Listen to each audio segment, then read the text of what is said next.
guess we came up here and forgot to get a bookmark. Oh well.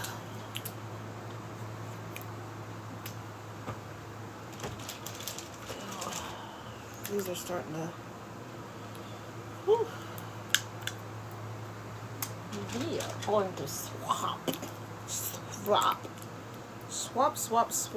the glasses. I forgot how much those other frames hurt the side of my head.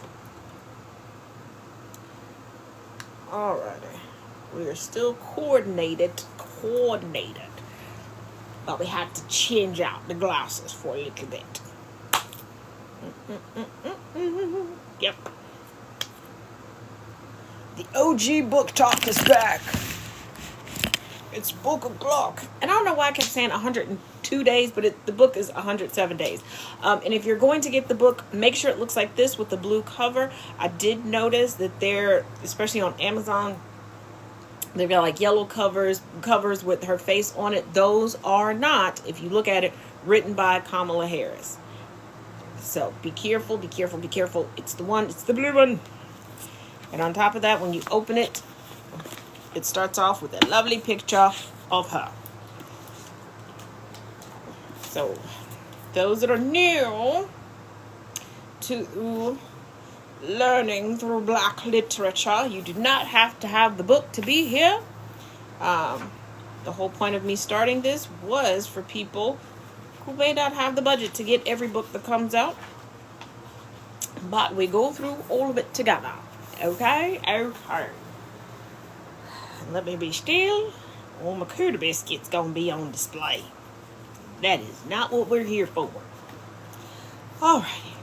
So today we began 107 days.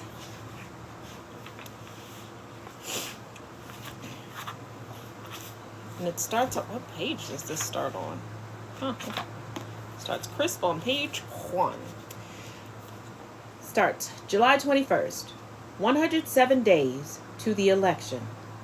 Auntie, Auntie! A small fist rapped gently on my bedroom door. I rolled over and reached for my phone. Amara had kept to our deal. It was exactly 7:30 a.m., and my grandniece had waited patiently to wake me at the agreed hour for our promised Sunday pancakes. I had flown in late the night before from a campaign event of 1,000 people at a packed hall in Provincetown, Massachusetts. Organizers had made a huge lettered rainbow-colored sign, VP Town, for my event. But there was both energy and tension in the crowd. Joe Biden's debate with Donald Trump 3 weeks earlier had thrown the campaign into chaos, and I'd to fend off supporters' anxious questions. I threw on sweatpants and an old Howard University sweatshirt and pulled up my hair in a ponytail. I'd promised bacon and sausage with the pancakes, but before that, I needed my half hour on the elliptical. I'd stopped watching the Sunday morning shows. No more endless rhetoric about the president's capability. I turned on the cooking channel. The chef was making an elaborate dessert, which captivated Amara, 8, and her sister Leela, 6. The girls had spent the week with me at the vice president's residence, the sprawling Queen Anne-style house on the grounds of Washington's Naval Observatory. They'd be leaving that afternoon, heading back to Palo Alto, California, ahead of the new school year. After breakfast and a wash of greasy hands, we sat on the rug by the coffee table to do a big jigsaw puzzle together while their mom, my niece, and their dad went upstairs to pack. And that's where I was when my secure phone rang at 11 minutes past 1. I glanced at the screen. Caller ID blocked. Only about a dozen people had my secure number. Of those few, only one came up blocked. I unfolded my legs, stood up, and walked around the corner to my office. "Hi, Joe," I said. "I need to talk to you." He was calling from his home in Rehoboth Beach, Delaware, where he'd gone to isolate after testing positive for COVID 4 days earlier. His voice sounded hoarse, exhausted. "I've decided. I'm dropping out." "Are you sure?" "I'm sure. I'm going to announce in a few minutes." "Why today?" "It's the only thing anyone is talking about, and it's too much. There's going to be another letter from Democratic members of Congress on Monday. It's too much." "Really? Give me a bit more time. The world is about to change. I'm here in sweatpants, and the 2 people staffing me right now are under 4 feet tall." I put the phone on mute and went back to Amara and Leela, eyes wide, eyebrows raised, voice urgent. "Go get your parents." My husband, Doug, was in Los Angeles, trapped by the global CrowdStrike software glitch that had grounded many flights. My sister, Maya, was in New York. I needed to start alerting the family before the story broke. The president was still talking. "I want you to do this." He would endorse me, he said, but not for a day, maybe 2, when he would make an address to the nation. That would be ruinous, and I said so. "Joe, I'm honored, but we live in a 24-hour news cycle, and if you wait that long, the airwaves will be full of nothing but questions. Why has he not supported his VP? If you want me to put in the strongest position, you have to endorse me now." I urged him to reconsider the timing. "What we do right now is so important," I said. "People will look at how this moment occurred for decades. There's no reason to rush this. Can we slow it down so I can prepare? And you need to endorse me at the same time. Any gap between the announcement and the endorsement will lead to the same kind of chaos we've had for the last 3 weeks."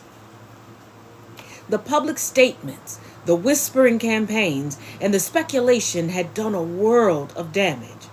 I knew I was the candidate in the strongest position to win, the most qualified and ready, the highest name recognition, a powerful donor base. And I also knew, as he did, that I was the only person who would persevere his legacy. At this point, anyone else was bound to throw him and all the good he had achieved right under the bus. Joe's 2 closest aides, Steve Ricchetti and Mike Donnellan, were in the room with him in Rehoboth. He put Ricchetti on the phone. "We were always going to support you. We just want to do this announcement first and leave a little bit of time." "Steve, you know that's not going to work," I said.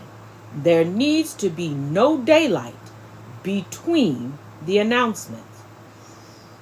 "That's a fair point," Steve conceded. He gave the phone back to the president.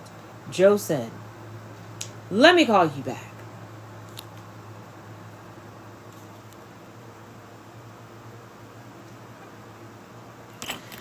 Ron, how did she kind of trash Biden? The book just came out at midnight. How did she kind of trash Biden?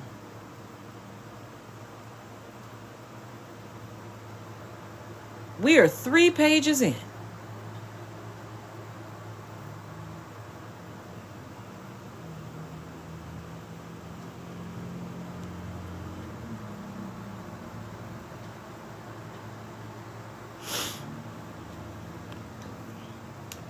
I waited, hoping I'd convince them to avoid more turmoil and speculation.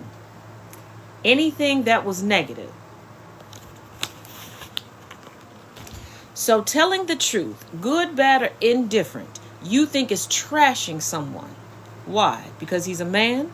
Because he's white? Because he was the sitting president then? Was she supposed to make everything seem perfectly roses and lie? Regarding a 107-day campaign in a presidential cycle? You have this energy for her, not even knowing what's fully in the book, just speculating on what could be negative, but no smoke for the fellow white man who took digs at Joseph Robinette Biden's cognitive condition in a book that was written based upon speculation. Then why did you bring up Joe Biden and her trashing him?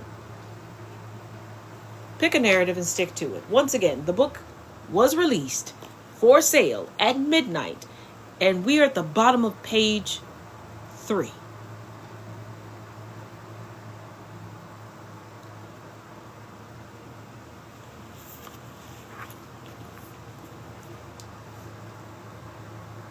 I waited, hoping I'd convince them to avoid more turmoil and speculation. He'd resisted this decision for weeks, adamantly ignoring a drumbeat that had ranged from salacious advice to intense condemnation.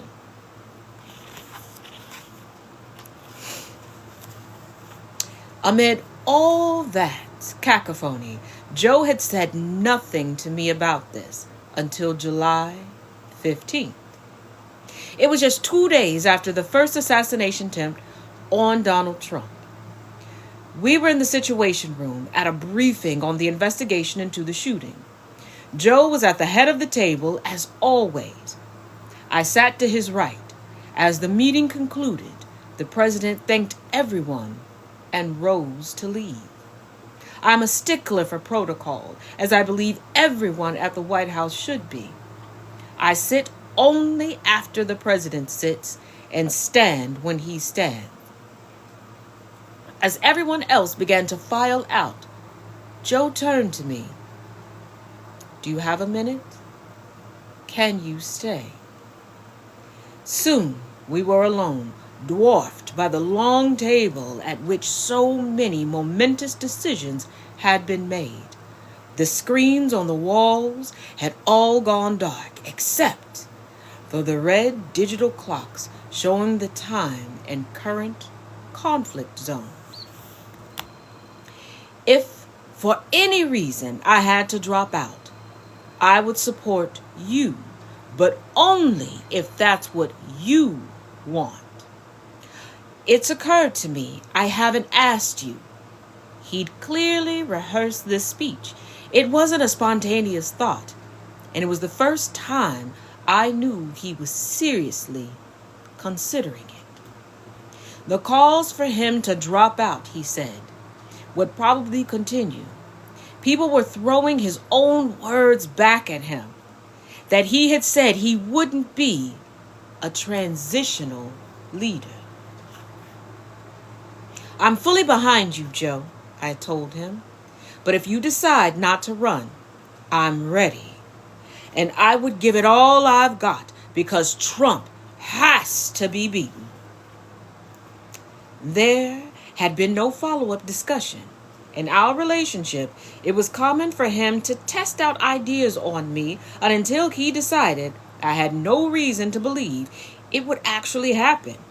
All his public statements remained defiant declarations that only the Lord Almighty could make him drop out. Then he came down with COVID. But still, no word. As nearly a week passed, I had come to accept the inevitability that he was staying in the race, that the time for him to make a difference decision had passed. Now here he was, on the phone, telling me otherwise. June 27th, 131 days to the election. As soon as he walked onto the debate stage in Atlanta, I could see he wasn't right. He'd had neuropathy in his feet for years. Then he'd fractured his foot playing with one of his dogs. His doctor had prescribed a boot, but he was too stubborn to wear it, and I'm positive that screwed up his gait. Now he walked unsteadily, trying to balance himself with robotically moving hands.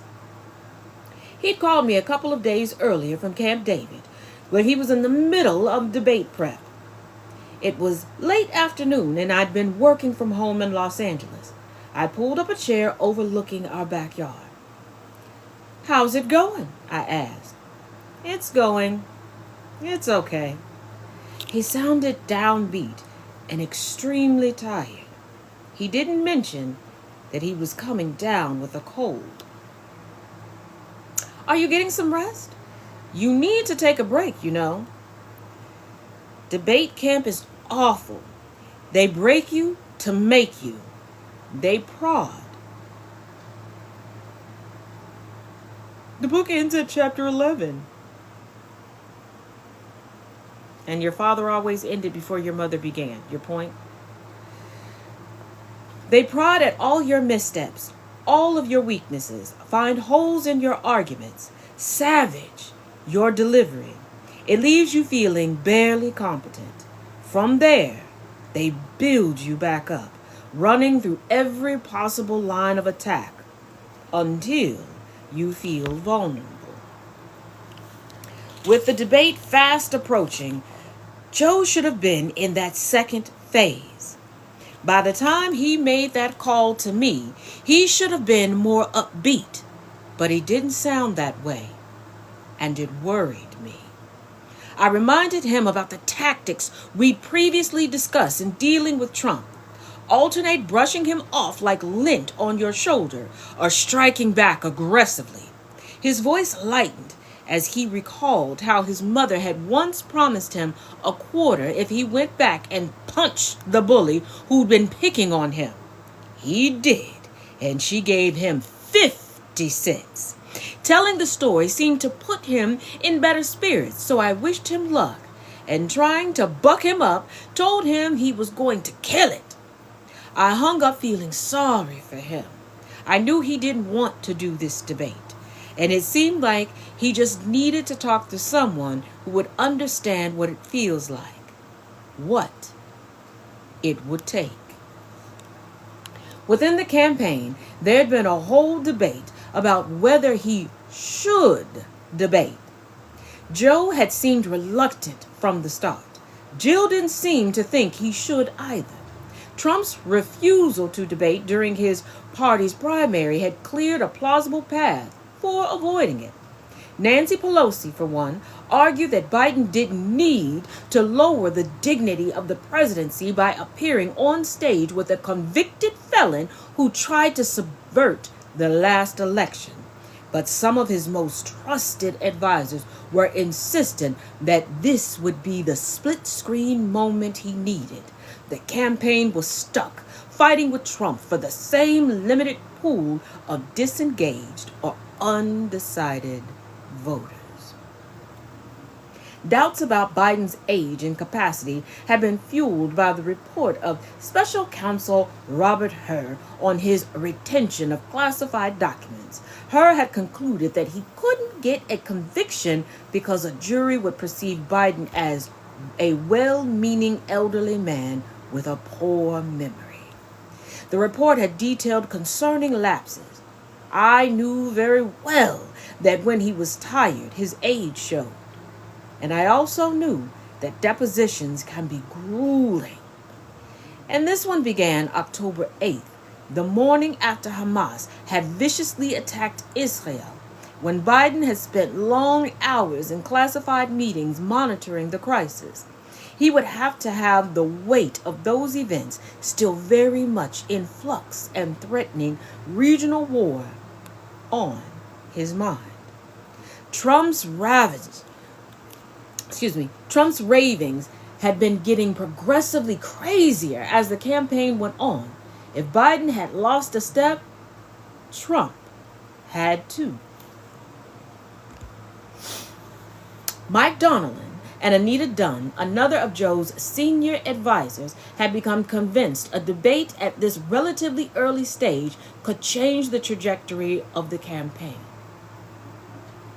And so it did, just not the way they had anticipated. These decisions were being made by his inner team, and in the end, I had to accept that they had convinced themselves that Biden could do this. In 2012, after Barack Obama had flubbed his first debate against Mitt Romney, Biden, as vice president, had trounced Paul Ryan so badly that Sarah Palin said it reminded her of a musk ox running across the tundra with something underfoot. The nation had just watched Biden deliver a stirring State of the Union address. Donnellan and Dunn insisted that the president could do at least as well as he had against Trump in 2020. I'd been campaigning on the West Coast in the days just before the debate, doing Spanish-language press and outreach in Arizona, meeting major fundraisers in California, and attending gatherings with black influencers in Los Angeles. That morning, I'd met with the R&B superstar Usher to solidify his support on our common interest, unlocking credit from minority businesses. Then, I'd taped a segment for the BET Awards, discussing issues from voting rights to abortion rights with actress Taraji P. Henson, who gave an impassioned plea at the awards ceremony for awareness about the damaging contents of Project 2025. In the evening, I gathered with just 3 of my staff to watch the debate in an overchilled conference room at the Fairmont Hotel in Central City, Los Angeles. Other staffers watched in a room next door.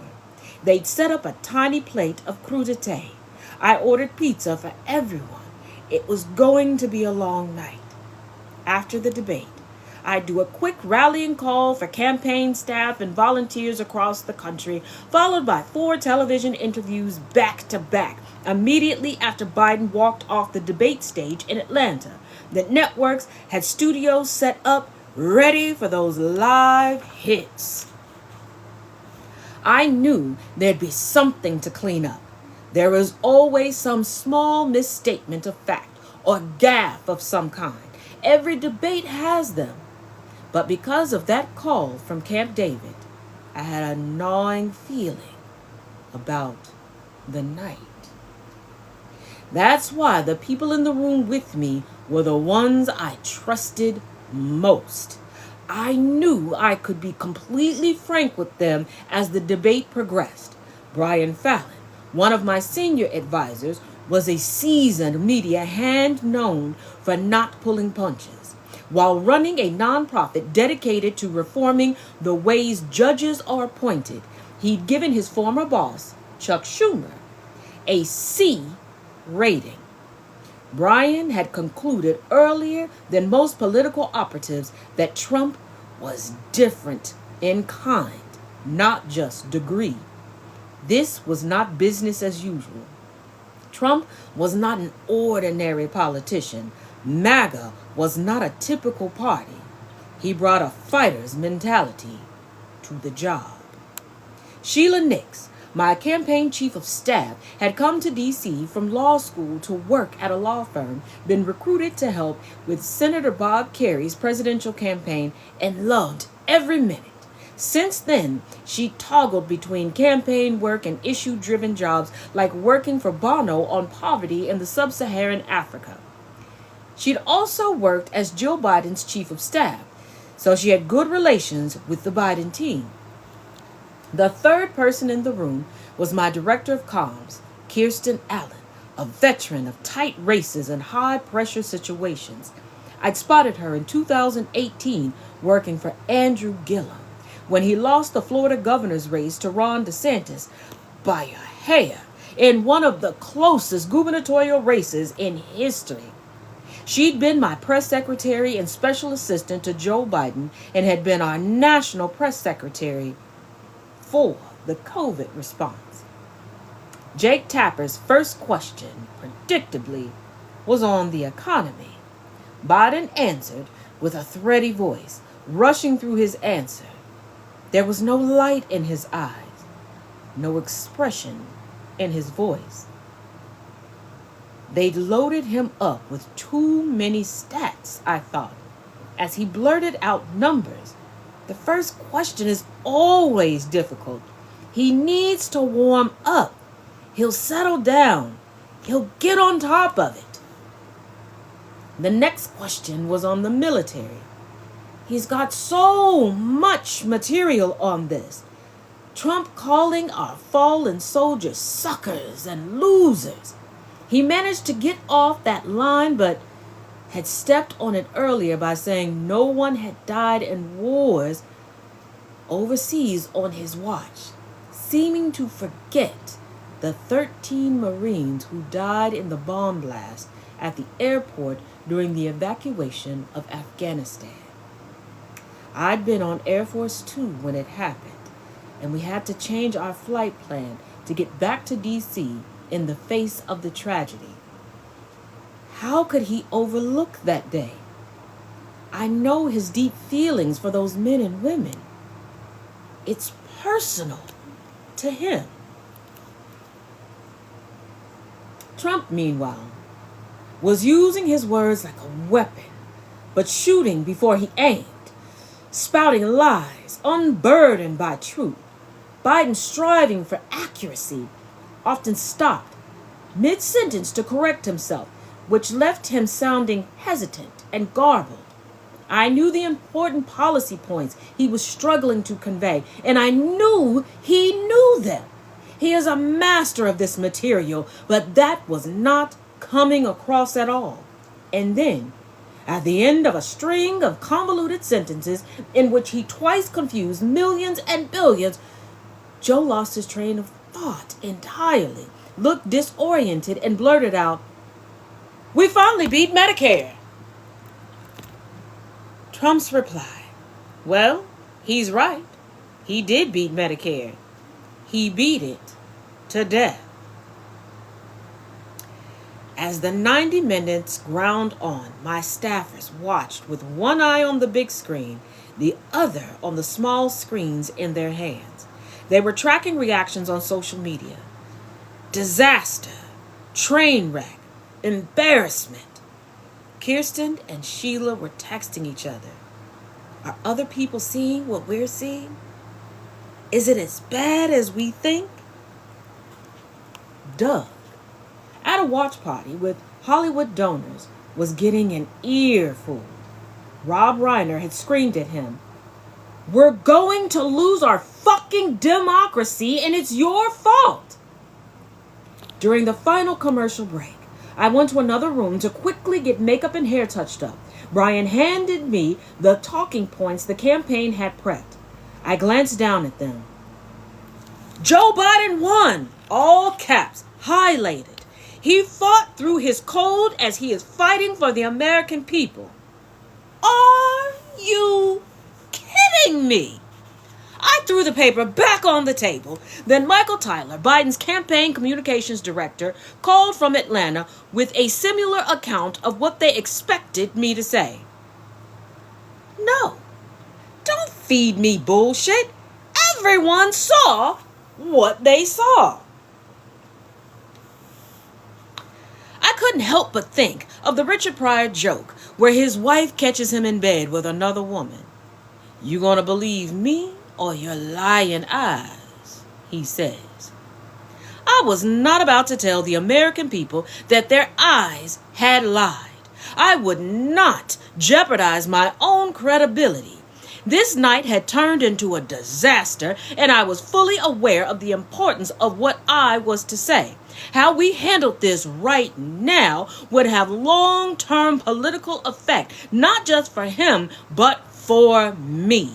I had to acknowledge what people saw and then try to give them a way to make sense of it. I got on the phone for the previously scheduled call to the campaign staff and volunteers.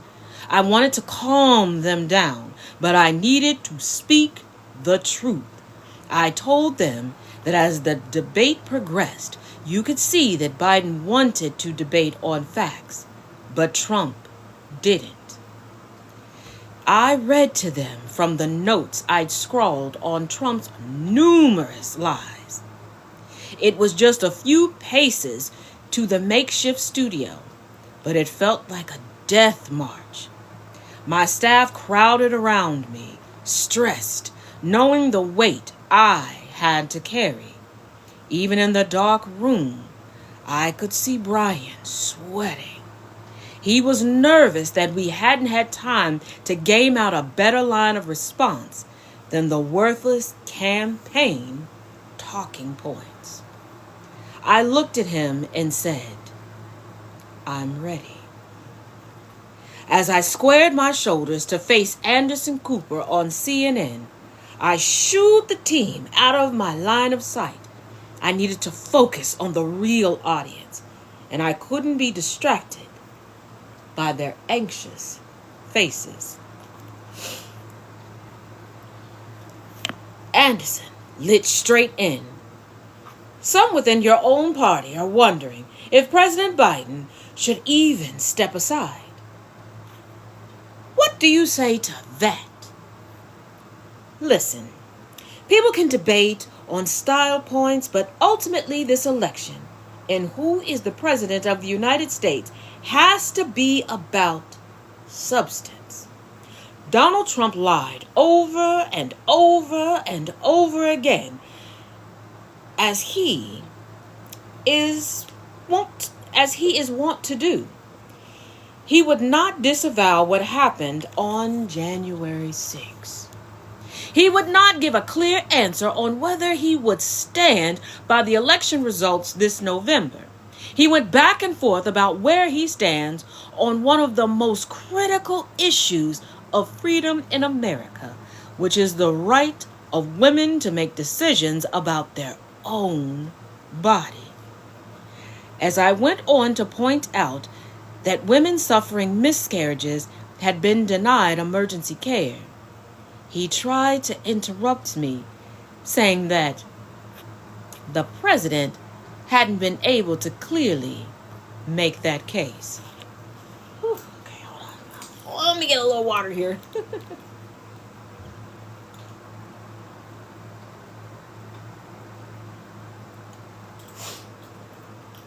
And for those that normally at this time would be joining me on YouTube for my podcast, I'm going to stick a pin in the podcast for tonight. We're just going to continue on with this book, if you all don't mind.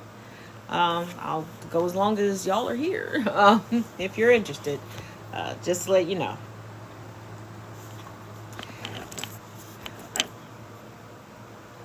I shot back that what mattered more is the president's actions in office, pivoting to what Trump had done in inciting the attack on the Capitol. I talked about the bipartisan infrastructure bill, about Joe's daily work as I'd witnessed it, in the Situation Room, keeping Americans safe, in daily meetings, carefully weighing briefings with the intelligence community and military leaders, on the world stage, where I'd often witnessed leaders leaning on his long experience, seeking his advice. And then I just lost my patience with his line of questioning. So I'm not going to spend all night with you talking about the last 90 minutes when I've been watching the last 3.5 years of performance. Anderson pressed. This was a debate that your campaign wanted. Can you say, he asked, that you are not concerned at all having watched the president's performance tonight? I had to tell the truth. I get that this is the afterplay for the debate, this conversation that I'm in, and I understand why everyone wants to talk about it. But I think it's also important to recognize that the choice in November between these two people that were on the debate stage involves extraordinary stakes. And there's one person on that stage who has the endorsement of their vice president. And that's Joe Biden. Anderson tried to jump in, but I pushed right on. Mike Pence is nowhere to be found in supporting Donald Trump, and that's why he has to look for someone else to run with him, who, as we know, will embolden and rubber stamp whatever he wants, because they're going to have to make a choice to not be Mike Pence and to put Donald Trump over their country. And then Anderson said, neither person on that stage tonight made the argument as coherently as you just did. As Anderson returned to his panel of pundits, I scrawled one word on a note card and slid it beneath the gaze of the camera to my staff. Feedback? They slid back and answered, keep saying 3.5 years versus 90 minutes. Mike Pence. Then I was on with the other networks. Meanwhile, on Cooper's follow-up panel, CNN's national correspondent, John King, kicked off his remarks. I just want to make an observation about your interview with the vice president. I think one of the greatest acts of political malpractice I have seen in my lifetime doing this is that they keep her under wraps for 3 years. Now she's on the road. She has great appeals. She also has potential star power. And on issues like reproductive rights and in the black community, she is a great asset to this team. And they have kept her under wraps. July 21st, 107 days to the election. On the coffee table at the vice president's residence, the 1,000 pieces of the Harvest Festival jigsaw puzzle lay scattered. My grandnieces pounded up the stairs to find their parents, Nick and Mina. Mina was in the closet packing for the trip home to Palo Alto. My sister, Maya, had been only 17, still in high school, when Mina was born. I was in the midst of my undergrad degree at Howard and had been admitted to law school in Georgetown. Instead, I came home and did my law degree at Hastings so I could help with the baby as Maya went to Berkeley and then got her law degree at Stanford. Mina did her undergrad at Stanford and law at Harvard. She is now a writer, producer, all-around firecracker, and she is a daughter to me. She was folding clothes when her 2 girls burst into the room. "Mommy, Mommy!" Amara exclaimed. "Auntie says everyone has to come downstairs." Mina went on packing. "In a minute, honey. We need to get going to the airport soon." "No!" Amara waved her hands. "Auntie said." She scrunched her small face into the best imitation she could muster of the urgent look I'd just given her. "Come downstairs right now." Mina dumped the clothes and ran down the stairs to the 2nd floor, just as my brother-in-law, Tony West, came sprinting up from the 1st. I first heard about Tony when Mina was 4 years old and kept talking about my friend Tony. I finally asked Maya about this little friend of Mina's. Maya confided that Tony wasn't a preschool pal.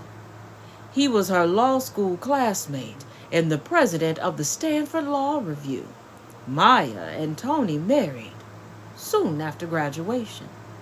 Tony is a brilliant lawyer and has been a brother to me for 36 years. Even though he had been number 3 at the Department of Justice and is now chief legal officer at Uber, Doug and I have taken to affectionately calling him our 50-year-old teenage son, given how much we love taking care of him when he stays with us. He is also an astute political thinker, working on campaigns since he was a teenager, first for Representative Norm Mineta, then for Michael Dukakis, John Kerry, and Barack Obama. A year earlier, he had started what he called the Red File. With a president in his 80s, he suggested it would be malpractice on my part to be unprepared if, God forbid, something should happen. In such a traumatic moment, it would be prudent to have a plan for the first 24 to 48 hours so people don't have to make a lot of decisions in the pressure of crisis. He had thought through the first 25 calls I would need to make to world leaders, the first 25 to political colleagues, when to make my first statements, and what the rules of transition are. I didn't want to dwell on such eventuality. I left it in his hands. As the pressure for Joe to drop out mounted, he pulled out the red file and started adding to it. I did not want to be part of any discussions, so while Tony was in town for the family weekend, he'd gathered 4 members of my core team without me for a meeting in the pool house. They had opened the meeting saying, "Let's assume he's dropping out tomorrow." "That's not going to happen," replied Brian Fallon, my chief of communications. "He's got Netanyahu this week." When I sent Nick out to get Tony, the group was on a Zoom call with the DNC convention chair, Minion Moore, in Chicago. She was mid-sentence explaining the delegate process when she suddenly looked down at her phone, distracted. "Guys, hold on for a second," she said. Quentin Folks, Joe's deputy campaign manager, had called. Biden had just told him he was dropping out. At the same moment, Nick appeared at the pool house door. "Tony, she needs you in the house." I was still on the phone with Joe as Tony burst into my office. When I put the phone down, Tony and I stared at each other, shocked at what had suddenly happened, concerned for what was at stake. "If this isn't handled right, he will crap all over his legacy," Tony said. We waited for the promised call back from Joe, anxious as the minutes passed. News was starting to leak. Then, the call. "There was no postponing the announcement of his dropping out," Joe said. "But the statement endorsing you will go out a few minutes later."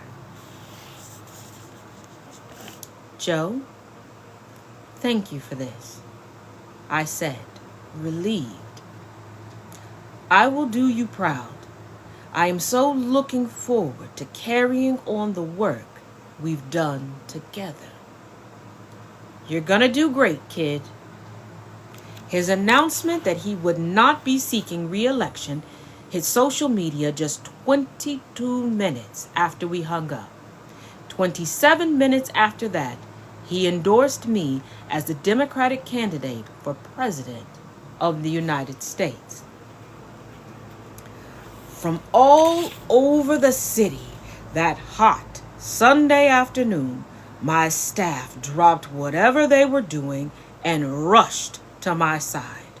Some hurried over in their workout clothes, but Stephen Kelly, one of my speechwriters, always immaculately dressed out of respect for his White House role, had taken time to put on a suit and tie. "Stephen, today you can ditch the tie," I told him. The group from the pool house, who had expected to be here for a short what-if meeting, canceled their plans for the rest of the day. The table that had just been the site of a relaxed family meal was suddenly covered in binders and notepads. It became a boiler room, a site for the rolling calls we needed to make right away to secure support from Democratic delegates gathering for our convention in Chicago in less than a month, as well as from the former presidents, elected officials, and labor leaders who would be attending. I knew I had everything I needed to do this. With Joe's endorsement and more name recognition than anyone else who might challenge, I had the strongest case. I'd also proven in the midterms that I could help flip seats. I had appeal for moderates and independents. I also had a powerful personal contact list. On the road for the past 4 years, touring college campuses to build youth support, and more recently, on my tour for reproductive rights, I'd made a point of inviting local elected leaders to my events. Later, I'd have a moment with them, take a picture, have a brief chat. I would meet 50 to 100 people in a day, and I had made it a point to follow up and keep those connections alive. During the delegate selection process, I pressed to include people who were my enthusiastic supporters, not just Joe's, people I'd known for years. I don't think too many people grasped the strength of the relationships I'd forged. This was not going to be a coronation. It would be the result of years of work. But the one person I hadn't talked to was Doug. He wasn't answering his phone. I asked Mina and Tony to try calling our son Cole, also in Los Angeles, to see if he had any idea where his dad was. On a bike at Soul Cycle in West Hollywood, as it turned out. He was catching up with a partner at his former law firm who'd come out as gay during the COVID pandemic. After their workout, Doug was grabbing coffee with Mitch and his boyfriend Bob when Bob glanced down at his phone. "Doug," he said, "I think you need to see this." It was Biden's announcement about withdrawing from the race. "Guys, I gotta go." Doug lurched from the table and sprinted the 100 yards to his car where he left his phone. There was a steam coming out of it, as well as missed calls from me. Every member of his family had texted, "Call Kamala." "Where the hell have you been?" I demanded. "I need you." "I don't see an endorsement. What's going on?" "Don't worry, it's coming," I said. We strategized for a few seconds on how to get him back east, and then I had to take another call. Maya, meanwhile, had jumped on the Akela in New York, but got stuck when the train broke down not far outside the city.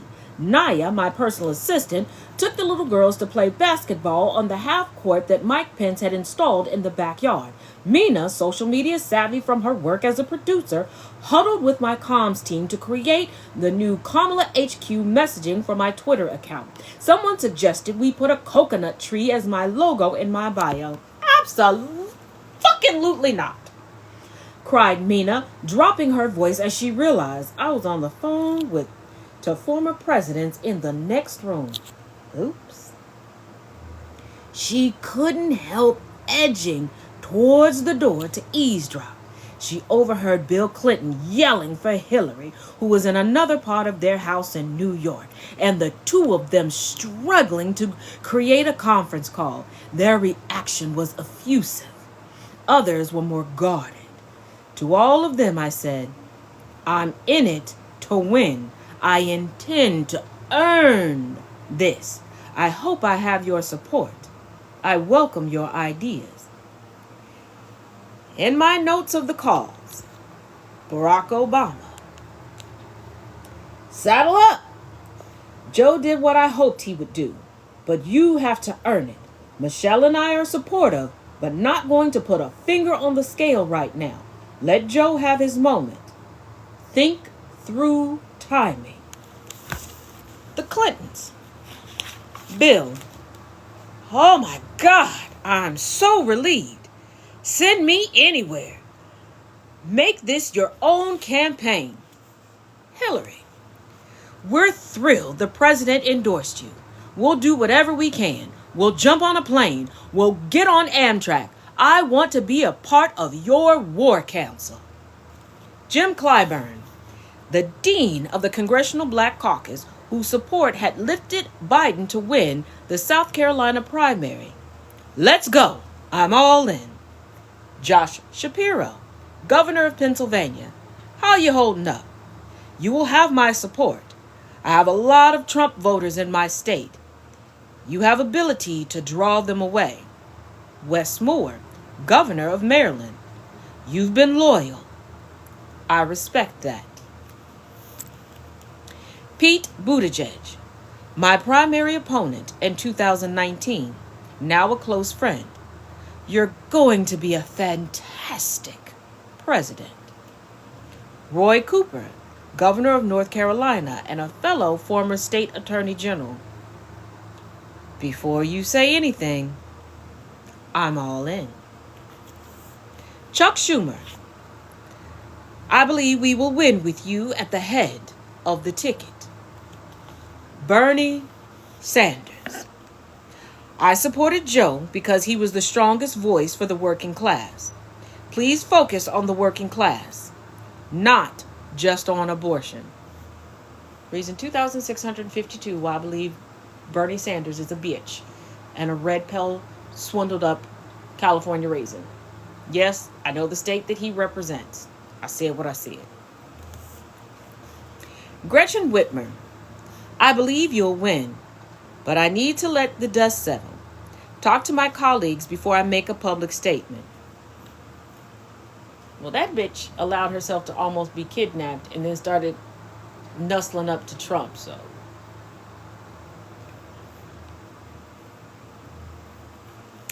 Nancy Pelosi.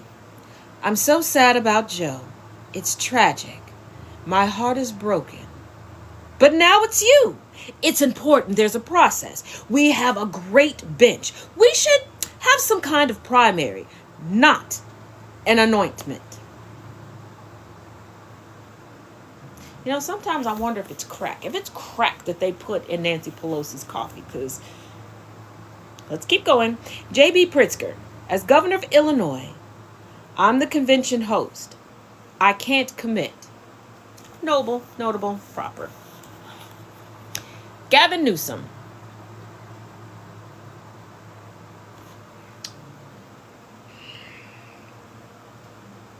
Keep in mind, I am reading this for the first time right along with y'all. The book became available at midnight. My aunt ordered it for me. I picked it up, brought it back home, started reading to y'all. Okay? So excuse my pause right now.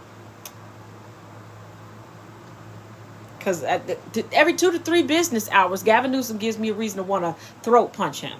Okay? And cooter kick him. Gavin Newsom. Hiking. We'll call back.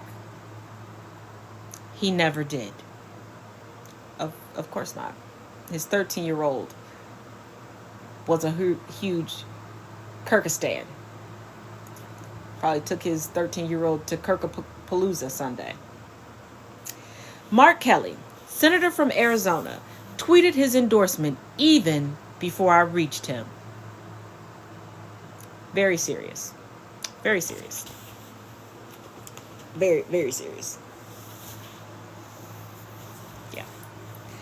And if anybody coming in late, if you missed any of this, I will download the whole thing and add it to Substack and, well, not Substack, to YouTube once we're done here, just so you can have access to it as well. Okay. We're doing pretty good.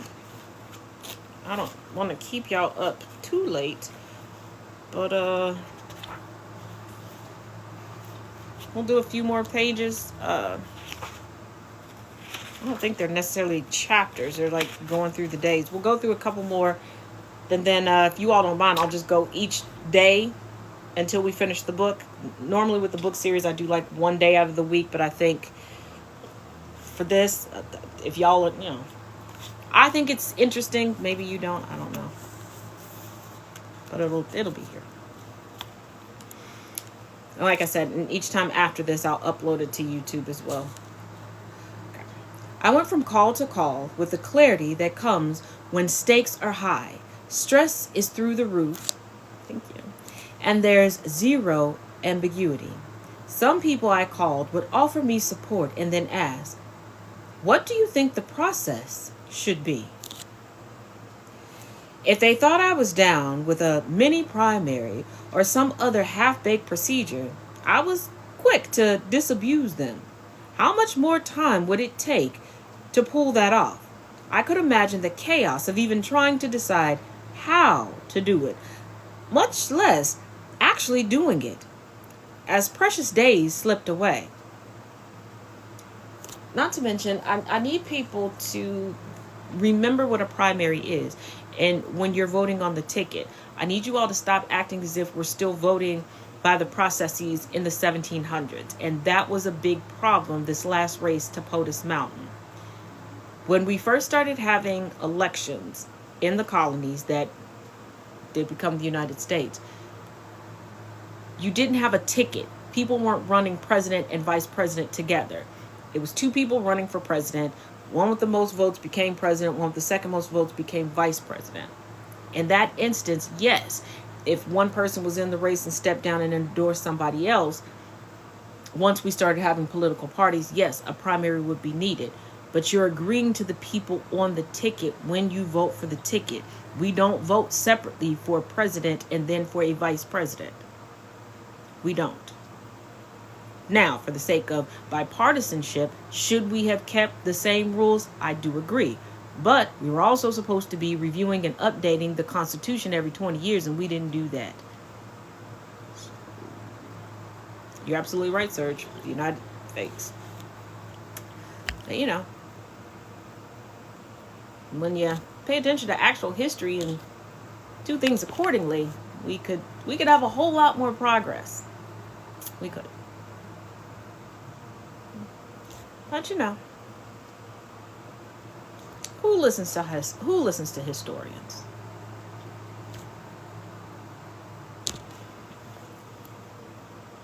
This is the process. If anyone wants to challenge me, they're welcome to jump in.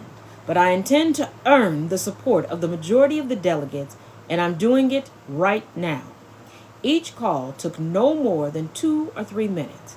Outside in the fierce afternoon heat, a media scrum swarmed.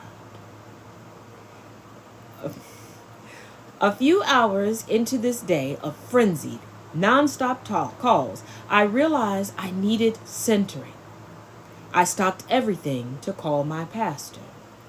Reverend Dr. Amos C. Brown is a Baptist preacher who marched with Dr. King. Of course, he had already heard the news. I put him on speaker so the whole table could listen to his wise and sonorous voice, and we prayed. He talked about Queen Esther, who saved her people when they were threatened. "You were born for a time such as this," he said, and I teared up. He asked God to protect me, my family, my team, and to give us an understanding of our purpose in this moment. It grounded us all.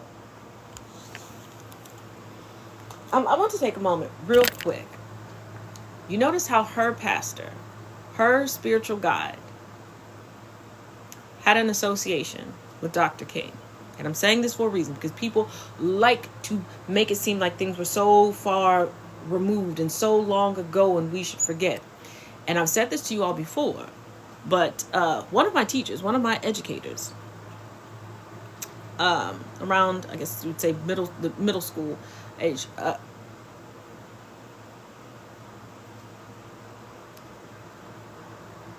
Fred Shuttlesworth's son. My 3 youngest children, went to a charter school that was sponsored by and heavily visited by surviving Tuskegee Airmen.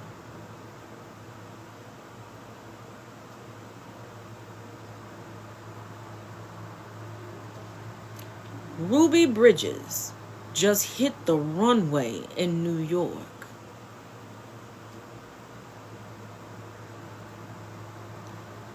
If you are a boomer or your parents were boomers, chances are very high that they and or you are older than desegregation in the United States.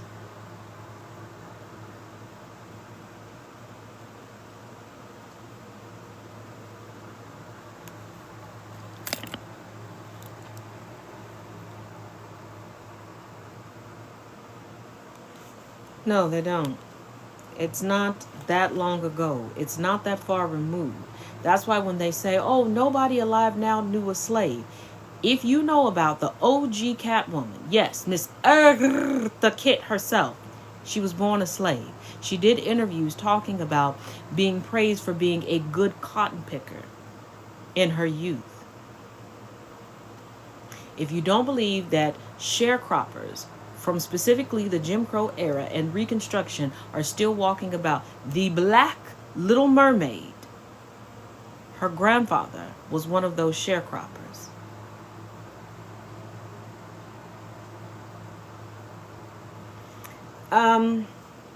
In my Saturday Black History class, as we're rounding out the 1700s now, but when we get up to the time of Eartha Kitt, I generally like to play that interview so that people can see it for themselves. I also like to also show the footage, trigger warning for those, of when the Triple K marched on Washington.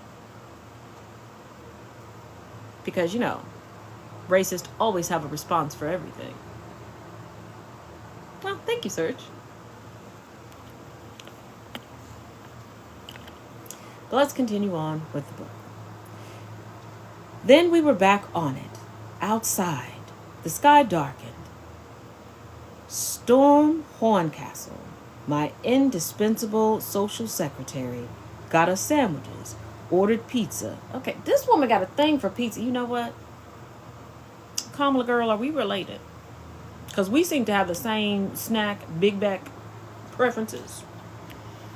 Although after we got the book, I did scarf down some nachos before reading this book. Gave myself the itis just a little bit. But I still made it, okay? Still managed to keep like a handful of nachos left for when we get done here.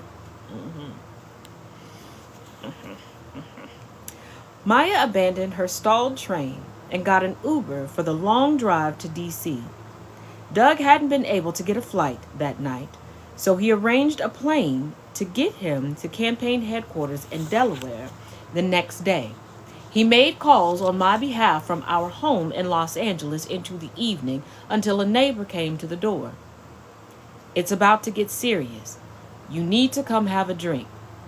They tossed down some Johnny Walker Blue Label as he let his new reality sink in.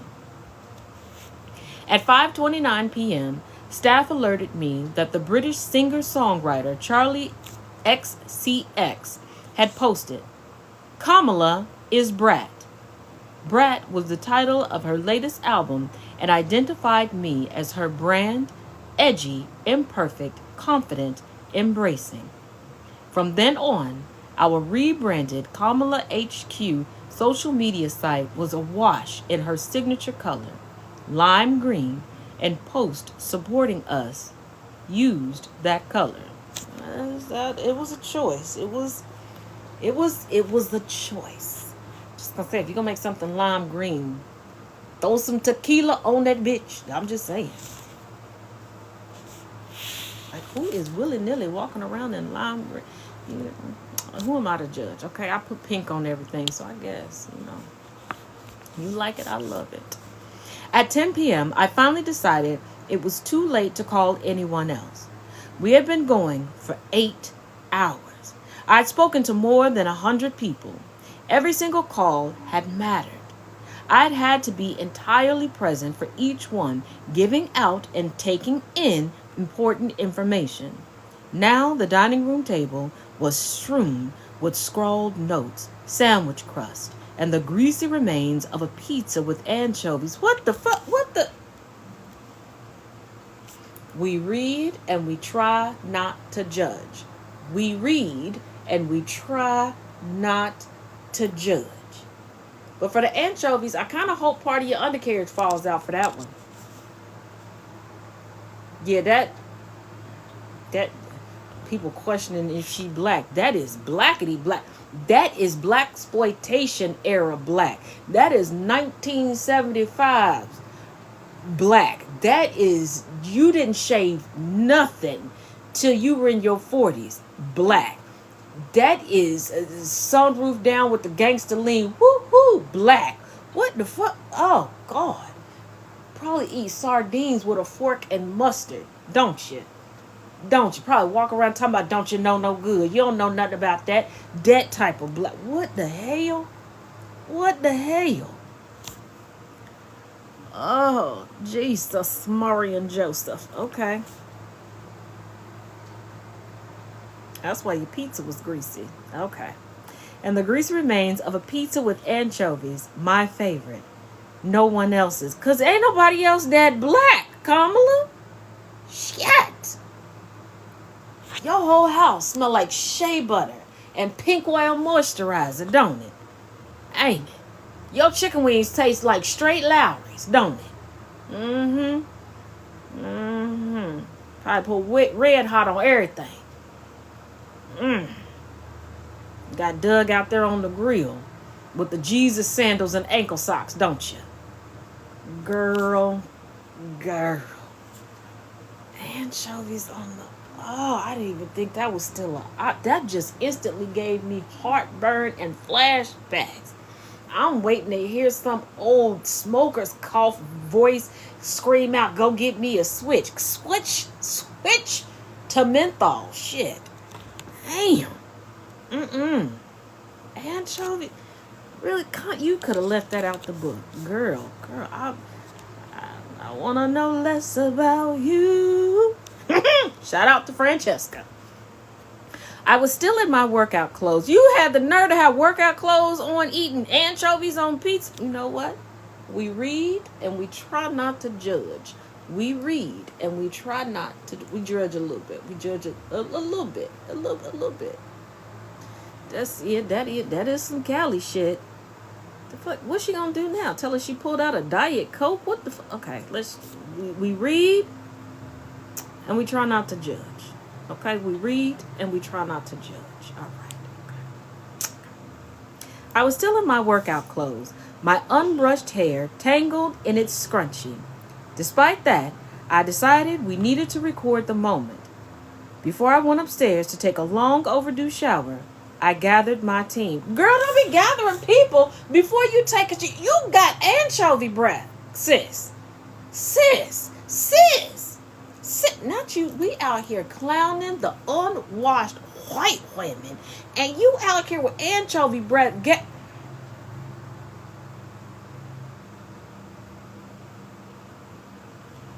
Okay.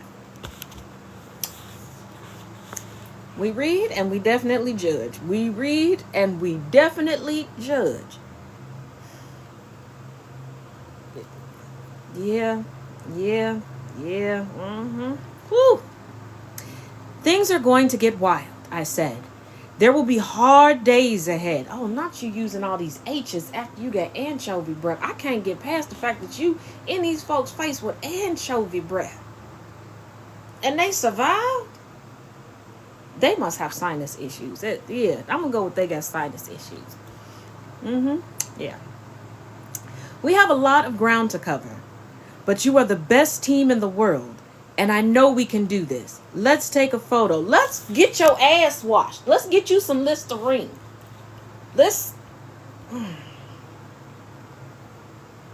Gargle to the left. Gargle to the right. And swish. And swish. Gargle to the left. Gargle to the right. And swish. And swish. Yeah. And for those wondering, yes, this is how my history classes go. Minus me reading to people. I don't know why y'all thought that I would be serious and mature because I'm a teacher. The fuck? Yes, people take my class to learn stuff, but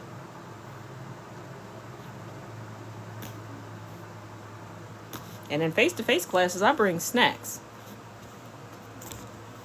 Look, I'm gonna have a snack whether you do or not. I suggest you take a snack. And there we are. There we all are. 17 rumpled, messy, smiling people, joyful warriors about to go into the battle of our lives. Girl, you forgot to put smelly in there.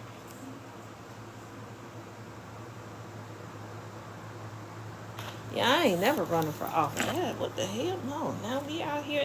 And non-washing, always wanting to tell us journal needing white people. No, I'm not apologizing for what I said about your poor hygiene. Get somebody else to do it. I'm not gonna do it. Okay, we're gonna go through. Wait a minute. How long was this day? Oh, now we want to get to the long ass days. Shit. What time is it? It's 9:06. Okay, this one 22. 21 to 33. Okay, the next section is page 21 to page 33. Do you want to continue to go, or do you want to stick a pin in this and we reconvene tomorrow? Y'all let me know. So like I said, the podcast tonight, this is our time together. So, do you want to keep going and do this last spot and then stick a pin in it for tomorrow? Do you want to stop here and pick up here tomorrow? Y'all let me know. I don't want to keep you too long. Let me know. Yay, nay.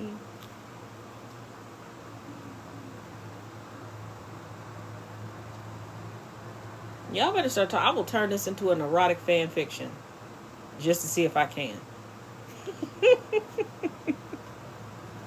Keep reading. All right. Y'all gonna stay here. I'll read it. Like I said, we'll do July 22nd. We'll go through this day and then we'll stick a pin in it, and then tomorrow we'll come back. Okay. July 22nd, 106 days to the election. The rollout. Wait a minute, that made me feel like I was telling a secret. Is there a secret in this part, girl? I don't know. We're going to find out together. My kid... I'm sorry.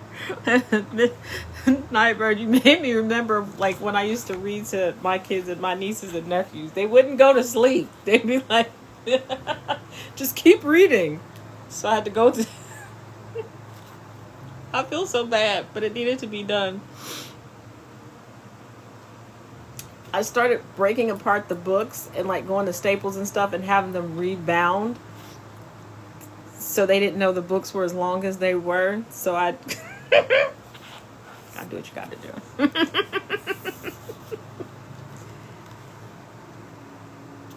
Oh, don't worry, Serge. Like I said, I'm going to post the whole video on YouTube for anybody who misses it and wants to go back and catch it from the beginning. Okay. My campaign rollout would happen that afternoon in Delaware. But first, I had other duties like a shower, some breath mints, a little gummy gum, maybe a peroxide baking soda paste. I don't know. I'm still stuck on the anchovies. I'm sorry, y'all. I'm gonna get past it. I'm not gonna get past it, but we gonna keep pushing through. I was vice president of the United States. The VP always has a daily schedule crammed with myriad responsibilities. Is anybody gonna tell JD put it in the pull out this? Because that mofo been on vacation since Trump got sworn in. I'm pretty sure Mrs. Pullout is mad. No, I'm not talking about Usha. Just neglected the chaise. Little lazy boy children he done had with the chaise lounger. His mistress, the sectional, and the lazy boy that she got to raise on her own. Convict POTUS and deadbeat sofa V POTUS. You know what? He is useless. Okay? He is about as useful. He is about as useful as a condom on a corpse.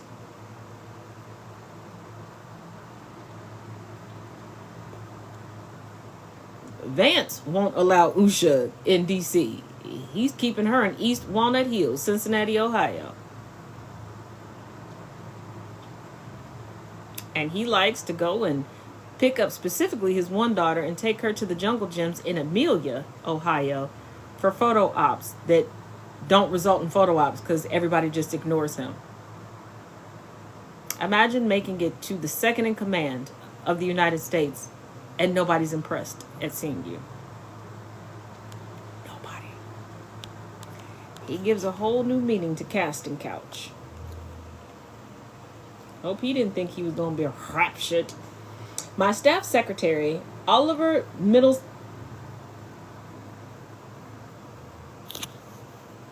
Hold on. Once again, I'm reading this for the first time with y'all. Out of all the coverage I've done on these elections, I don't ever recall coming across his name. So please forgive me if I mispronounce this. I mean no disrespect. I'm guessing on the pronunciation here. Middlestat, I hope. Yeah, true. There's just crazy ass Patel. Hold on. Kashap Patel. Kashap, I got it. Kashap Patel. Means frog farmer. I'm not kidding. A mutual of mine taught me that. Okay. So Oliver Middlestat. Like I said, I think that's how you pronounce it.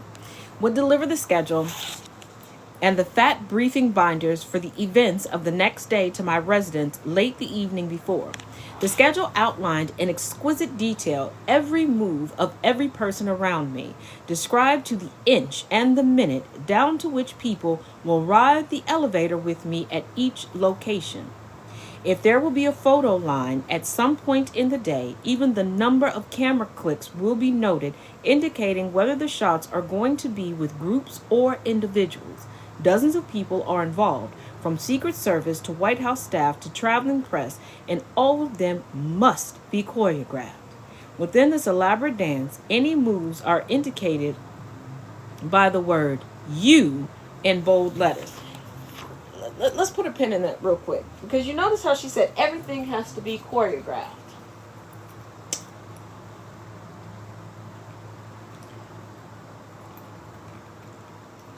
So you're telling me there was already a contingency plan should anything happen to Charlie Kirk, that Charlie Kirk would and his family would be transported on Air Force Two?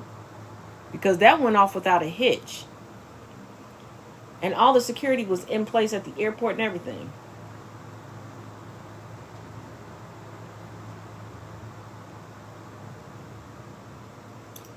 I knew this, but it's nice to have a bit of confirmation. Whatever is the start time on that sheet, I will be up 2 hours earlier. A man can work out, shower, shave, pat down his hair, and grab one of a half dozen identical blue suits. As any woman in a public-facing job knows, it takes us longer. And you know what's funny is they always talk about women in politics should look softer, should be more demure, women in general. But they do not take women who wear skirts and dresses, etc. seriously. You have to have on a power suit, pants power suit, because they make women's suits in skirts and stuff and dress, but it has to be a pants power suit. You have to look as masculine as possible to be taken seriously at a professional level, but they want you to be soft looking. As one of my mutuals said, kiss my ass. I don't think we should. I think we should collectively ask for a chargeback. I think we should collectively ask for a chargeback. Yeah, it is very messed up. I mean, I constantly have to walk that line. It's especially in the realm of church and church leadership. For some churches, I'm too feminine, which always blows my mind. Some places they feel like I'm too masculine, which I never understand. I don't think anybody has ever come across me and gotten masculine. I've even had women tell me that they feel like they should take on the man role when I come around, but it is what it is. I think so too. I think women look incredibly powerful, and I will say, for me personally, I feel powerful in a dress, and especially like a long dress. For me, it's like the longer the dress or the skirt is, the more powerful I feel. I don't know why. I don't know why. And if it's a little flowy, what I call a whoosh dress, and the reason why I call it a whoosh dress is if you like twist to the side, it like whoosh whoosh around you. Yes, I still describe things like a 5-year-old because sometimes it's the best. Well, thank you, Jake. Women need to add time for hairstyling, makeup, and more complicated apparel choices, including not repeating the same outfit too often. Ooh, and that is something. That is something. A man could literally wear the same suit every week, every day. Nobody would care. Nobody would care if men dressed like cartoon characters. Because cartoon characters generally have one outfit that they does not matter. A woman could wear the same shirt or the same style of shirt twice in a week. Oh, no. It's making front page news, which is ridiculous. It is ridiculous. I gave up caring a long time ago. I told y'all, sometimes I like a shirt, I'll get 2 or 3 of them, or I got a washing machine. If I'm comfortable and that's my safety safe shirt for the week, because, tism, I'm going to wash it and I'm going to wear it. I will hand wash it and hang it up dry and put it back on the next day. I don't care. Talk if you want to. Guess who's comfortable? Me. For me, pantsuits have been a practical choice. If you're going to be photographed getting in and out of numerous SUVs and climbing stairs on windy tarmacs, they offer less chance of wardrobe malfunction. And that's also a thing. They know how to position themselves in regards to the wives of politicians. They know how to do it for men, even when, you have men doing political stunts in regards to sports. But women who are politicians, women who are the ones in the spotlight, they always position themselves in the most disrespectful ways to get pictures. But I also say, let's normalize like sneakers and tennis shoes with skirts and dresses. Now, don't get me wrong. I do love a good sandal, but keep in mind I'm a bit extra, so think about the type of sandal you're going to get with me. As trivial as it may seem, women are still judged on all of this. Get it wrong in one direction, you're a frump. Go too far in the other, you're vain and frivolous. Told y'all. Like our tone of voice or our uninhabited laugh, it has the potential to be noted ahead of the consequential matters we're engaged in, be it national security or billion-dollar infrastructure deal. Yes, so when people ask why I have the cadence that I have, why I lower my voice, because this isn't my natural talking voice, it's for a reason. It's from much, much practice over many, many years so that I can be taken seriously. I barely slept. The mythology of America says anyone can grow up to be president, but most people don't think that's really possible for them. Did I grow up as a kid with a dream to be president? No. My mother told me I could be anything, and I believed her, but president wasn't on my list. I was in my first year as a senator before it crossed my mind, oddly, as a result of a throwaway remark. Doug and I were home in Los Angeles for the weekend, having breakfast at a popular hangout in our neighborhood when Lawrence O'Donnell, the political commentator, walked in. He wandered up to our table to talk about the dire consequences of a second Trump term. "You should run for president," he said. I honestly had not thought about it until that moment. The idea took root in my imagination, and as a result of running against Joe for the nomination in 2019, I wound up as the VP. I now know that there is only one apprenticeship for President of the United States, and that is being Vice President. I'd been a heartbeat away for 3.5 years. I knew the job. I knew I could do it. I wanted to do it. I wanted to do the work. Real quick, let me point in here. There were twice that Joe Biden was incapacitated by the terms of the Constitution, okay? No, there wasn't a great conspiracy theory. No, I don't have some information that wasn't public knowledge. I don't have an inside scoop on this. But twice, he had to have procedures where he was put under anesthesia, which means, by the terms of the Constitution, for the president, he was incapacitated. At the moment that the sitting president becomes incapacitated, immediately the VP becomes president. So in all technicality, she was president twice.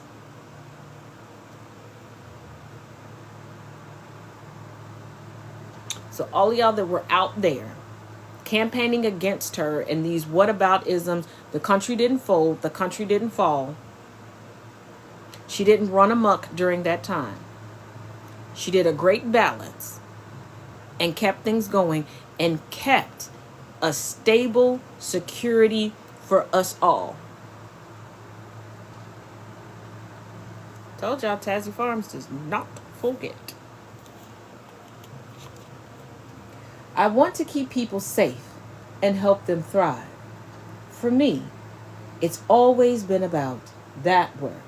From the time my mother told me to look after my little sister, I have been a protector. As a prosecutor, my work was protecting vulnerable people, especially women and children, from sexual predators. As California's Attorney General, I protected our state from cartels, homeowners from predatory banks, and I made the criminal justice data from the second biggest justice department in the country open, accessible to reporters and researchers, so we could transparently test our system and see what was most effective. In the Senate, it was getting money to community banks, the most effective funders of small business. In the White House, I was able to work on so many issues that mattered to me: small business, maternal health, child poverty, climate action, infrastructure, repairing our global alliances. And here's the thing, a lot of people look at her work as a prosecutor and automatically think that people get into the realm of prosecution in order to wage war on the less fortunate, on the marginalized. As she put it herself in interviews during her race to POTUS Mountain, she did it to learn how to break the system. And to be that one person, if only the one person, to be in there to advocate from the inside out and to protect. She was able to put together programs to show people that black people are more than the statistics that they tried to force us into the boxes of. But y'all just heard prosecutor and you just assumed she was the bad guy. Some of y'all need to stop watching Blue Bloods so much. Okay. Oh, they lied on her big time. From top to bottom. And I'm not gonna lie, for like a split second, many years ago, I almost bought into it, because someone that for a very long time I trusted, someone that always brought facts, always brought things to substantiate everything that they said, told me some information, and something seemed off. And it was. And I wish I could say that, oh, this person was misled, didn't read the information correctly. No, they were intentionally smearing her name. They were so pro-black, but not pro-black woman.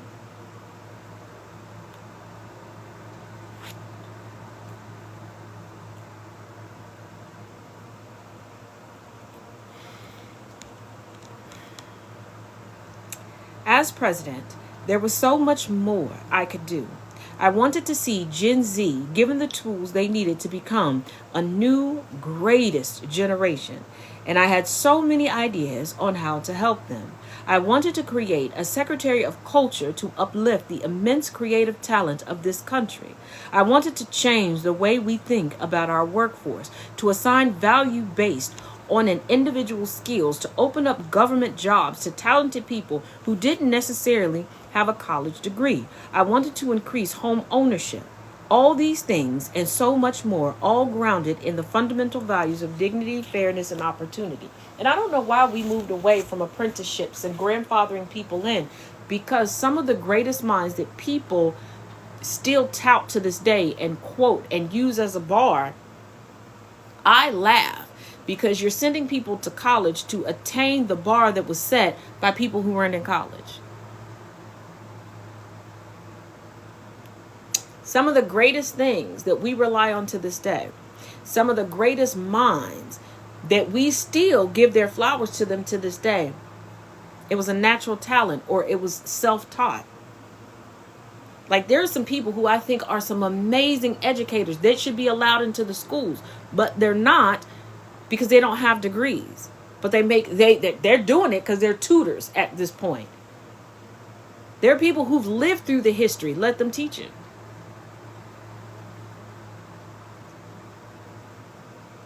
Yeah, going through the ranks is extremely valuable. And I've met many people who were grandfathered into their jobs.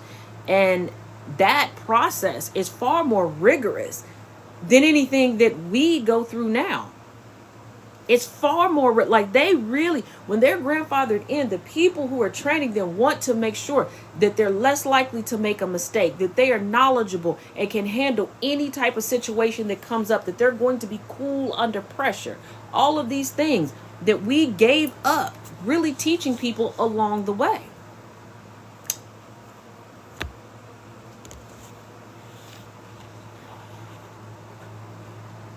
My thoughts darted from these promising horizons to gnarly thickets of logistics. I was up at 6, reviving with a brief workout on the elliptical as I watched the news. The previous day's labor had paid off. The Associated Press had surveyed delegates and reported that I had enough support locked in to win the nomination, although that wouldn't be official until a roll call in 14 days.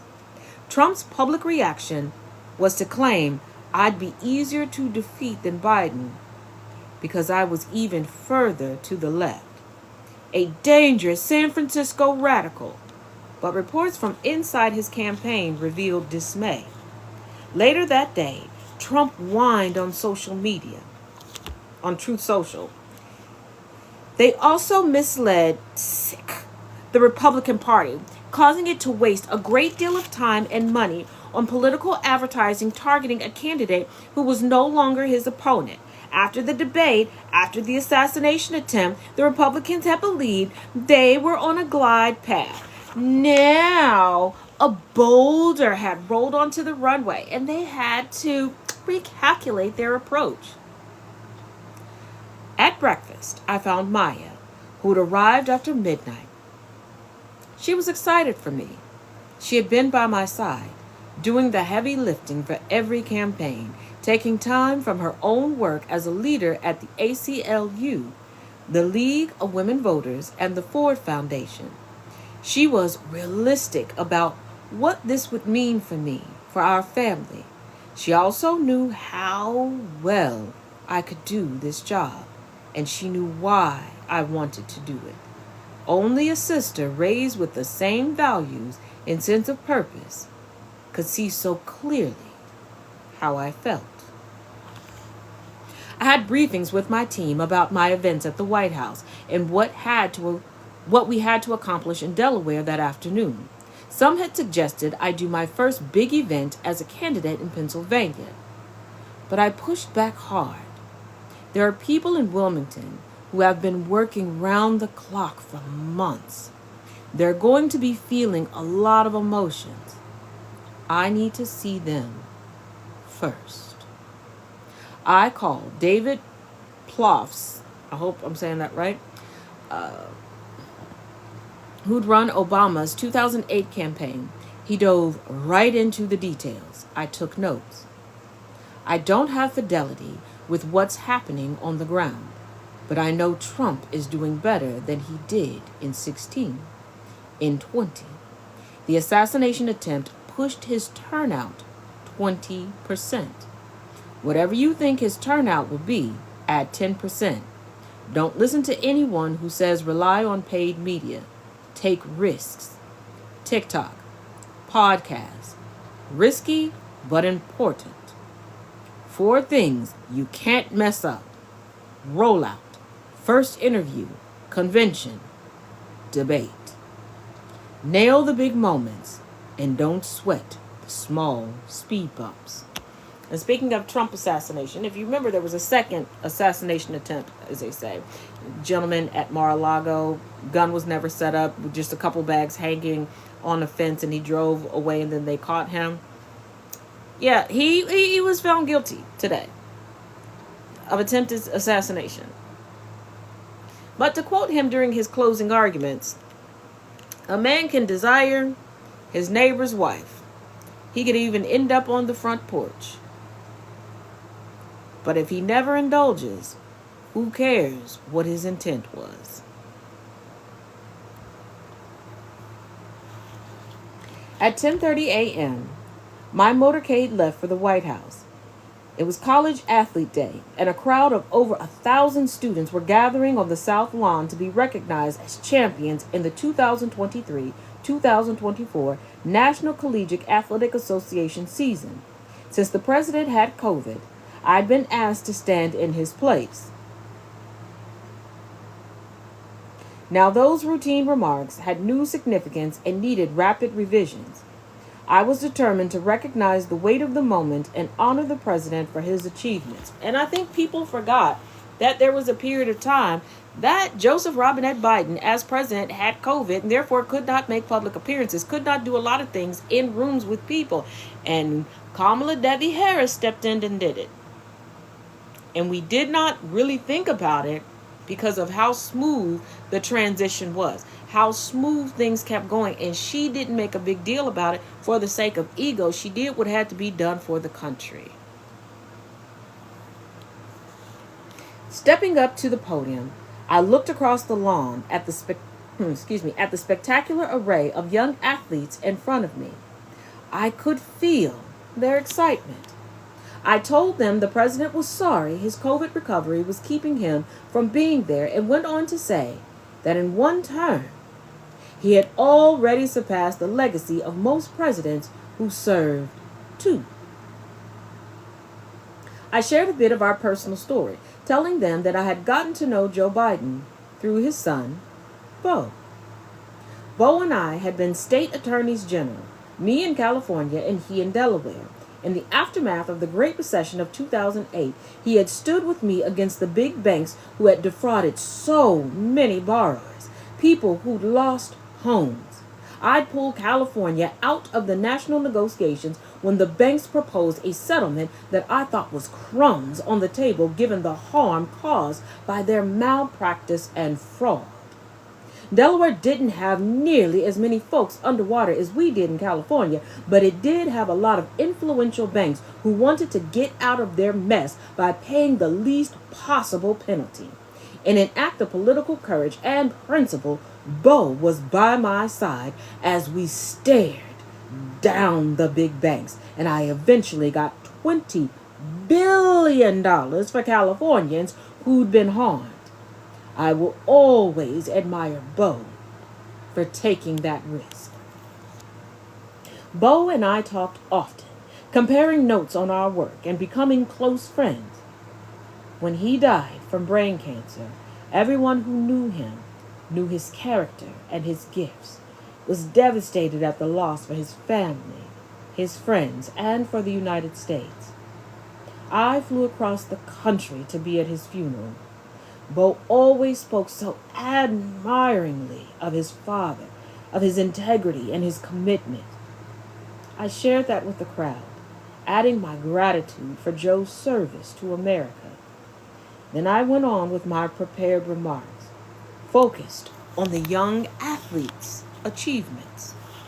As I stepped down from the podium, the band struck up Queen's anthem, "We are the champions, my friend, and we'll keep on fighting till the end. No time for losers." With Trump on the ballot and the threats to freedom outlined in Project 2025, this was the time for fighting. No time to lose. Only 106 days till the election. 106 days to remake a campaign deployed over a year earlier for the re-election of a familiar 81-year-old guy who had been part of a political scene for the last half-century. To repurpose it as the historic campaign of a woman whom many voters still didn't know very well, born almost a quarter century later with a completely different set of experiences and accomplishments. Less than a month to redesign a convention made for Joe into a celebration of an entirely different kind of candidate.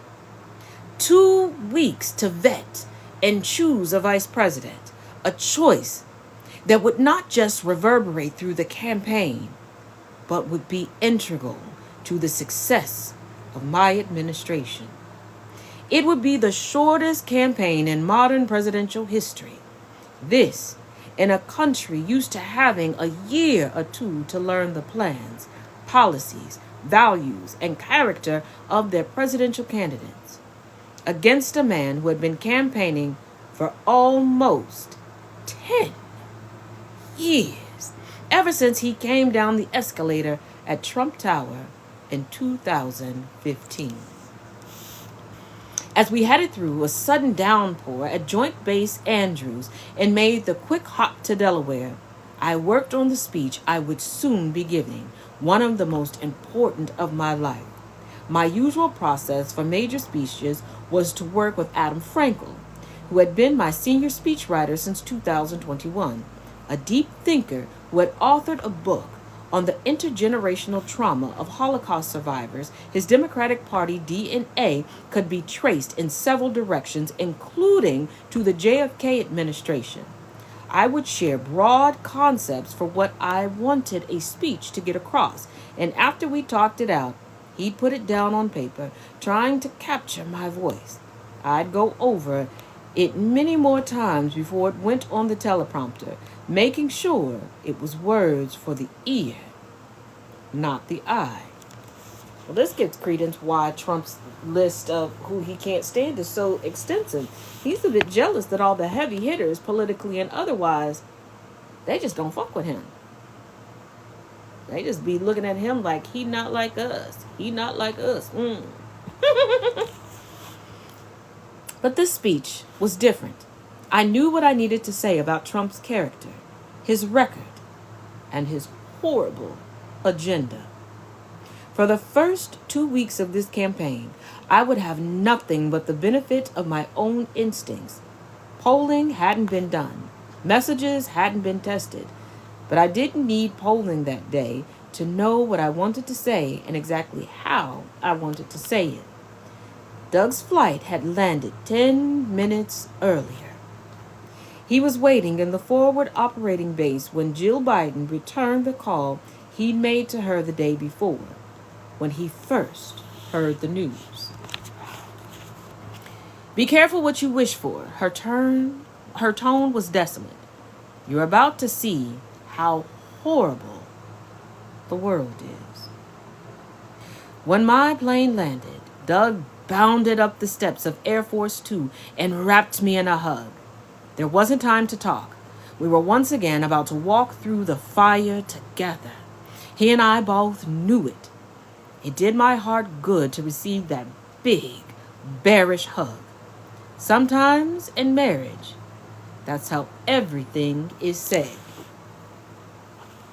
The Biden-Harris campaign HQ had been built in Wilmington, Delaware, because it was Joe's town. The key staffers were his people, his loyal, longtime operatives. We were both on the ticket, and the campaign had been tasked to work hard for both of us.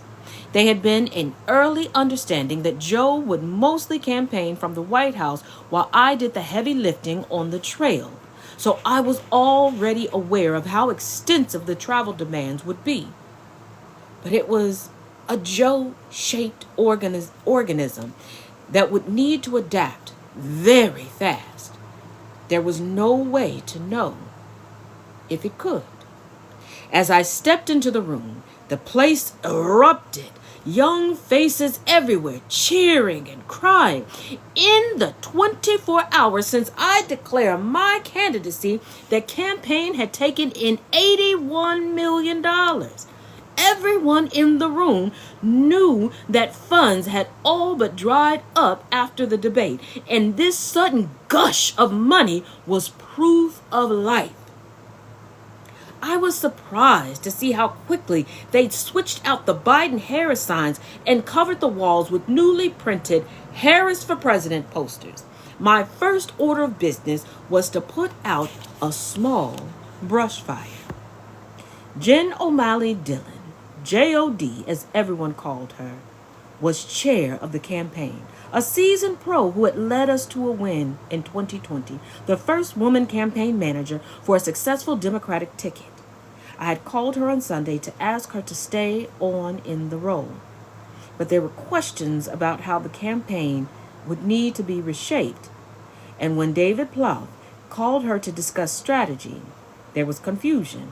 In a quick meeting, I reassured her that I wanted her and the campaign manager, Julie Chavez Rodriguez, to remain in their roles. I didn't have time to build a new plane. I had to fly the aircraft available. It would have been a self-inflicted disaster to blow it up. 106 days from the election. Everyone in that HQ was dedicated. They often worked around the clock. Many had given up jobs, hauled themselves across the country to live in Delaware and do this work. You and I both, nerd.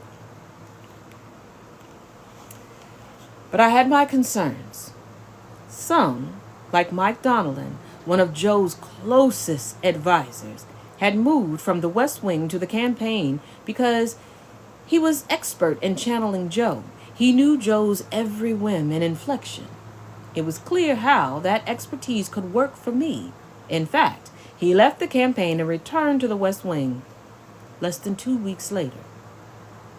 For several months, the Biden-Harris campaign team had been holding meetings in what's called the Tennis Hut, a pavilion on the grounds of the White House. These political briefings often made no sense to me.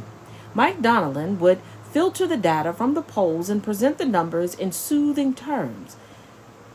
That the razor thin within the margin of error results were no cause for hair on fire. That really there was nothing to see here. Doug had wanted to stop sitting next to me because he got tired of me kicking him under the table when I asked a question and got a non-answer.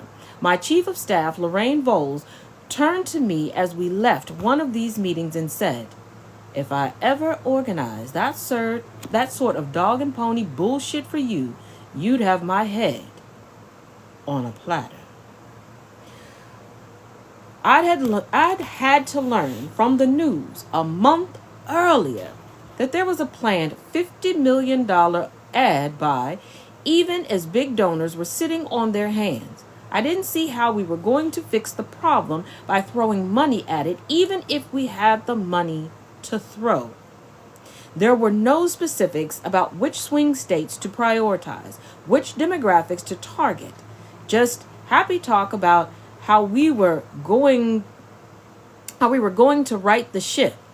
On July 5th, I was on Air Force Two, headed to New Orleans for Essence Magazine's Festival of Culture, one of the most significant gatherings of black talent in the country, when Joe's chief of staff, Jeff Zients, reached me.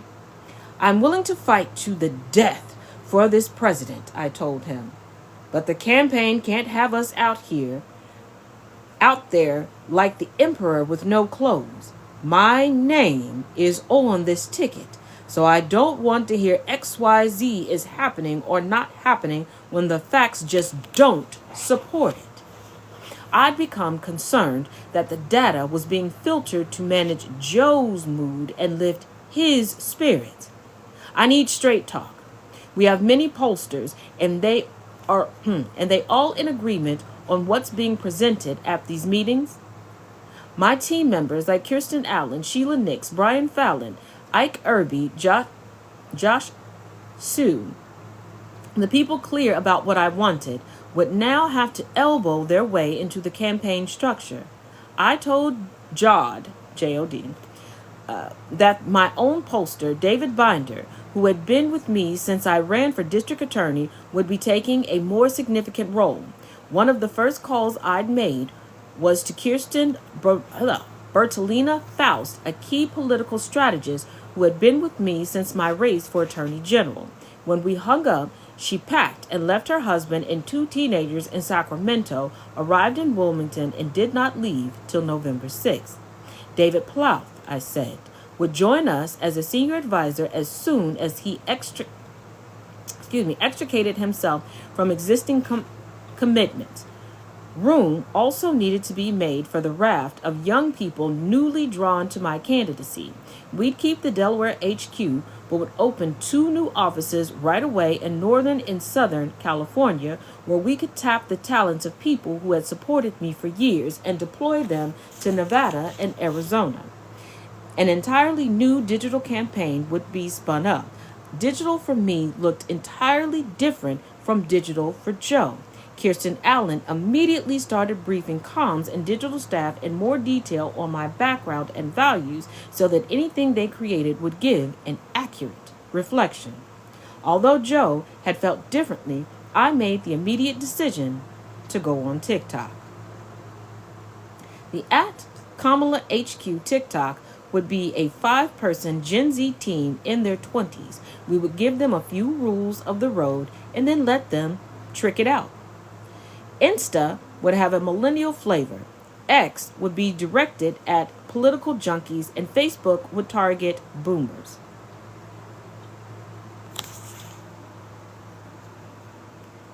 As a Gen Xer, they don't see us. I see us. You see me? I see you. We just keep being forgotten. Had to have commercials and billboards for our parents to remember we exist. And year after year after y'all just... What's up? That's what y'all gonna... Okay. Y'all want to send and call us the antisocial generation. We're not antisocial. Y'all just don't be sending us no invitations to nothing. Just don't even... Just... no snacks, no juice box, not even a Capri Sun. Just not... Man, we went from drinking water out the hose to not even getting spit. What the hell? Shit. Oh yeah, this is definitely for the boomers. Definitely. The boomers and the boomer-minded. Outside of the campaign, we already had the K-Hive on an online presence that had sprung up organically in 2017 and swarmed back in force to support me throughout the campaign. These digitally savvy fans, most of whom I did not know, had an encyclopedic knowledge of my record and would vigorously rebut anything inaccurate that was posted about me. And did. Yes, K-Hive. And did. Sure did. Yes, we did. Sure did. And we'll do it again. Sensational. We put polls in the field that day. There was an urgent need to find out what voters knew about me and what their impressions were so that we would shape our messaging. I knew I needed to leave these details in the hands of others. We would fail if I tried to micromanage them. I just have to go with God and trust the team. There's no such thing as a low-key event in the presidential campaign. I had to be 100% present for the thousands of voters I'd be meeting every day. I couldn't be constantly evaluating and questioning everyone else. It wouldn't be good for their confidence or my peace of mind. Nonetheless, the buck stopped with me, and I was aware of that from the get-go. At 5 p.m., it was time to move to the stage.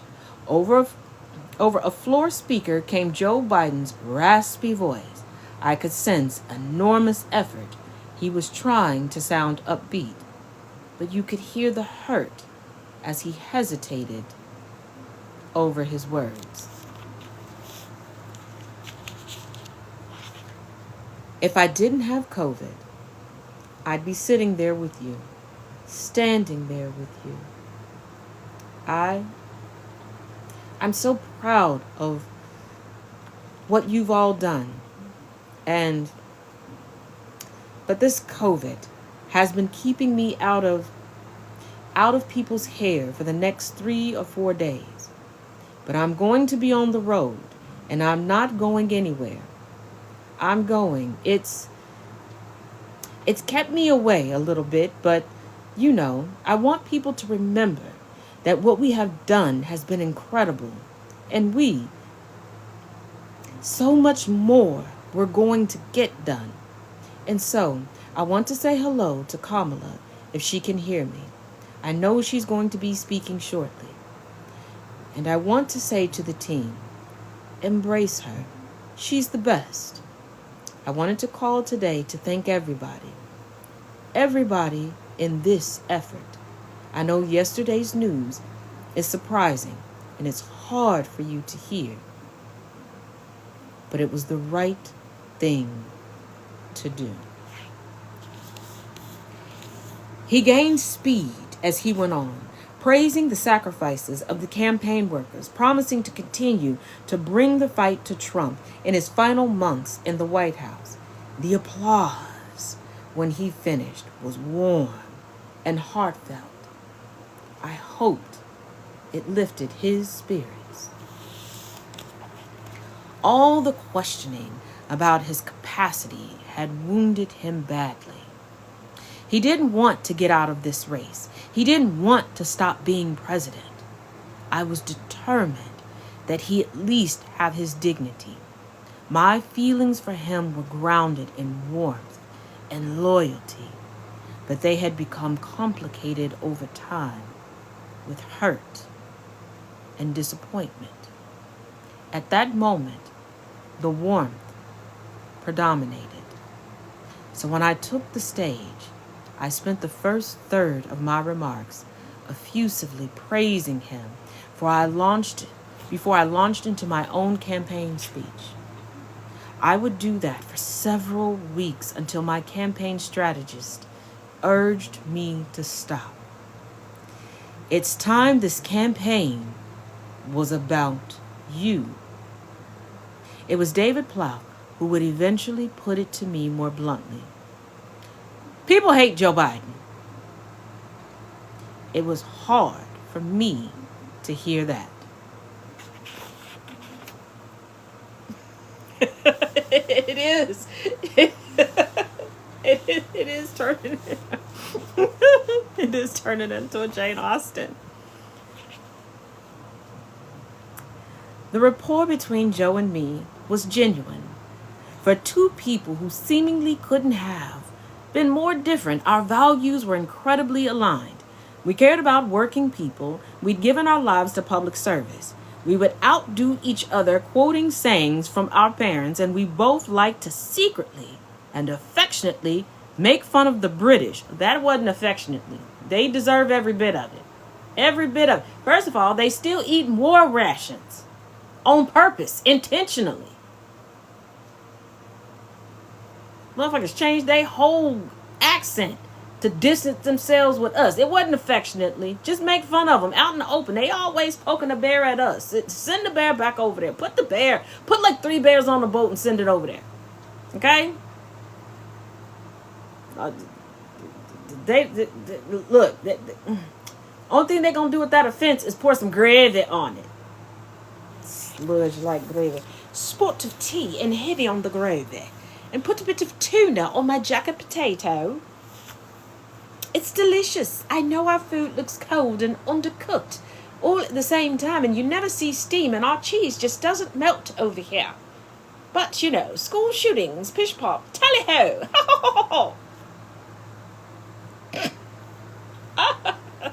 before you say, Taz, what's wrong with you? A lot. We don't have enough time to go over it. It's just we don't. Okay? Drawing on our respective colonial ancestry, his Irish, mine Jamaican, and Indian. Before the campaign got into gear, we met regularly for lunch in the private dining room just off the Oval Office. Oh, same thing that Trump tried to replicate with J.D. Vance till he realized J.D. Vance was stabbing him in the back with Rupert. He'd have a club sandwich, I'd have grilled fish. And then, girl, what is with you in the fish?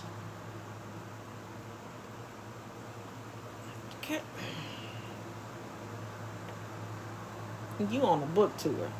I'm going to send you some Listerine. I feel like you need it. Just grilled fish, anchovies on pizza. Chap.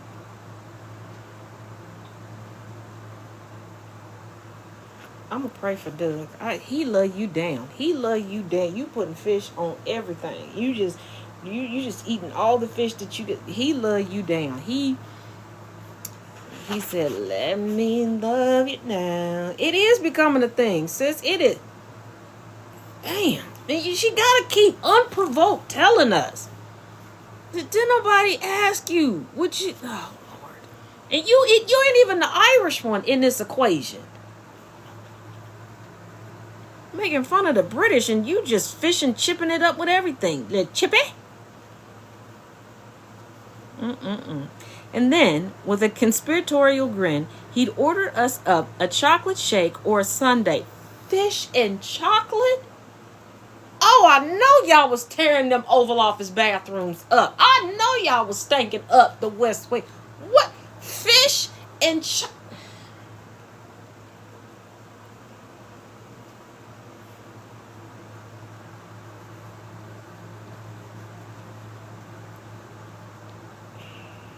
And I know I eat some strange food combinations, but fish and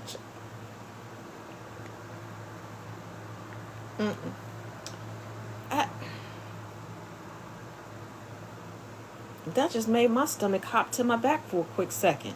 A conspiratorial grin. That is death by food. Death by dietary decisions. What the hell? We discussed everything except for what to put in your stomach.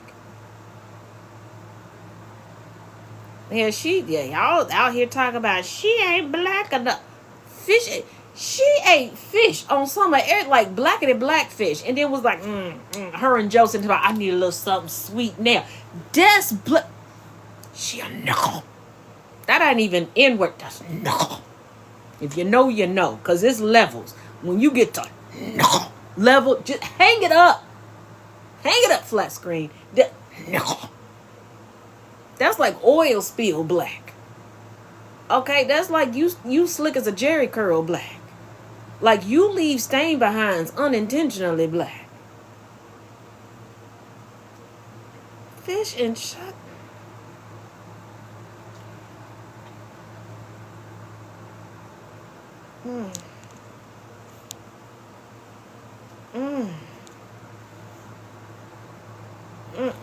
Girly pop. We discussed everything from my bilateral meetings with leaders like Francis Emmanuel Macron, the Philippines' Bongbong Marcos, and Ghana's Nana Akufo-Addo, to the latest political gossip from the Hill. What is that political gossip? You know, I'll stop making fun of what you eat. Actually, I'm not going to stop making fun of what you eat. You can make fun of me being over the top and bedazzling and bling bling and everything. What's the political gossip? Just tell me. It's about 7,000 people that I would tell. But after that, I wouldn't tell nobody else. Just go ahead. Give me a call, Kamala. Like, just let me know. We like good political gossip around here. Like I said, it's about 7,000 people I'm going to tell. I won't tell nobody past the 7,000. Now, can those 7,000 keep a secret? Probably not. But, whatever you say, it'll stick between me and 7,000 of my closest friends. And if you say there's no way you can have 7,000 close friends, ask them. They'll tell you, we like this. We locked in. I get the political tea. I tell them we have a great relationship. I'm like the Wendy Williams of politics.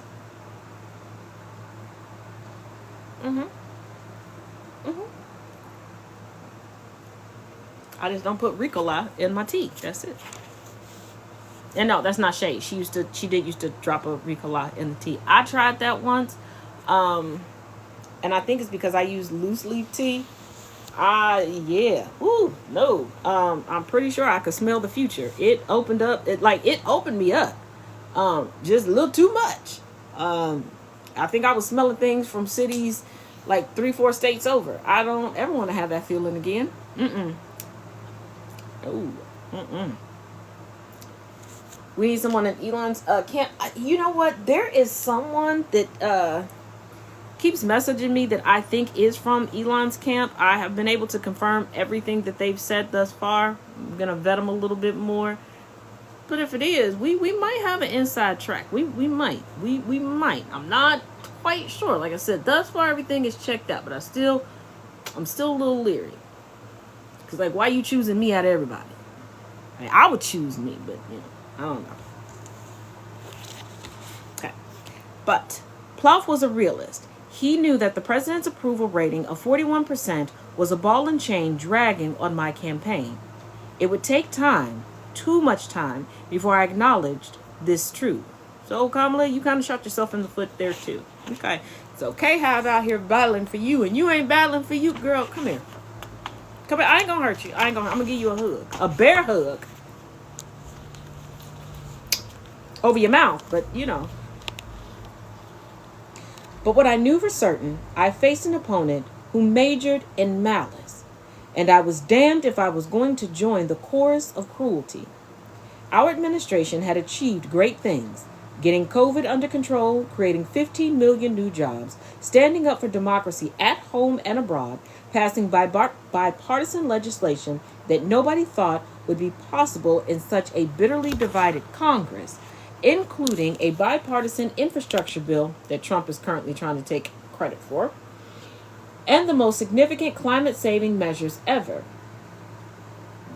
How ironic that Trump stood before the UN and after a long rant, shortly admonished world leaders for taking climate change seriously.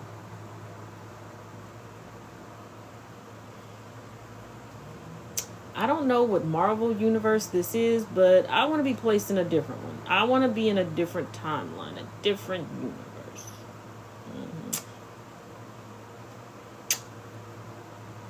Yeah, I feel like I'm in the Spider Bunny universe, and I don't want to be there. I don't.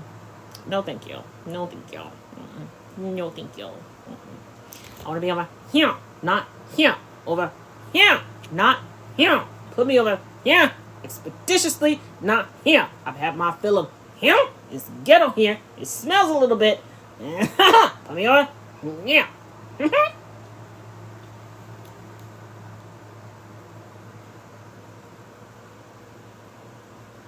Then I turned to the job at hand, defining my own campaign and reminding people what I brought to the table.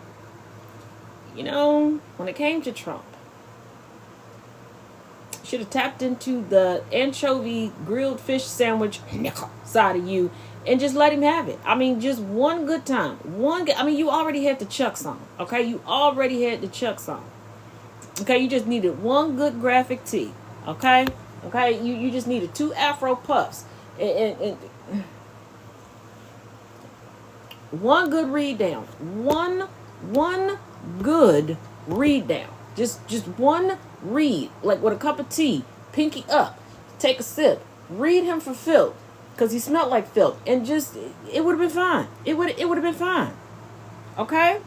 It would have been fine. It didn't even have to happen on camera. It didn't. Every black woman on the planet, we would have felt it. We would have felt it in our soul at the moment that it happened, okay? And it would have been like Captain Planet, okay? We would have just fist in the air and just sent energy up to you. That's all you had to do. Just know for the next time, because I know it's going to be a next time. I know you said that you're stepping away from politics right now, but I know it's going to be a next time. I know it's going to be. So next time, just remember that, girlfriend. Remember that, girly pop. Okay? Pop you an anchovy. Pop you an anchovy like the men be popping Viagra's, okay? And just reading for filth. One good time. One good time for the good time. Okay? That's it. That's if he cry in a corner, he cry in a corner. Okay? We are not responsible for the unregulated emotions of piss poor incel red pill bitches. Okay, okay, that. Yeah, like we to stop trying to take the high road. Okay, the only thing we were told is that we got to take we got to take the yellow brick road. That's the only road that we didn't say that we had to take the high road. Okay, you can venture off the yellow brick road as long as you get back on it. Okay, Dorothy got up off that yellow brick road a couple times to get high off them flowers. I remember. We don't talk about that. Hey, bro, we don't talk about that all like that. But when she them flowers, that was. But.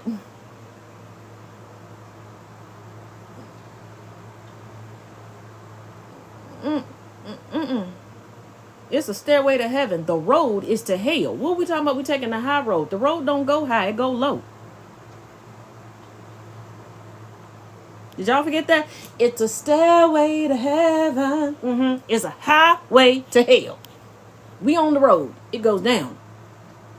I'm going down. And I'm dragging you with me. Let me explain.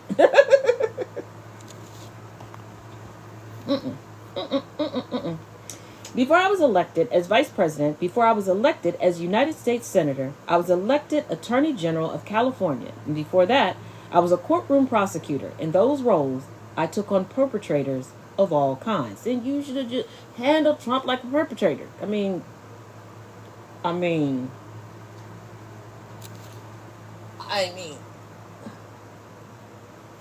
Oh, I definitely think she's going to run again. I definitely think she's going to run again. Putting out this book, doing this whole tour, especially after her Secret Service was revoked and she's still doing it. Oh, she's going to run again. Oh, she is going to emerge. She hears the chatter. She hears people calling for her. She is going to emerge as the ultimate savior. She is going to flip that great white hope thing, and she is going to be the great melanated hope. This won't be that type of tagline, but mark my words. Mark my words. She gonna pop out and show. She gonna beat somebody's ass and hide the Bible. Yep, just wait. There is a reason. From everything that I have watched over the years of Kamala Harris, everything is calculated. Everything is calculated in a good way. Not like some things are calculated in like a devious way. That's not what I'm saying. But it's very calculated. Like she's not a spontaneous by the whim type of person when it comes to her career picks. I don't know about her personal life, but when it comes to the career field,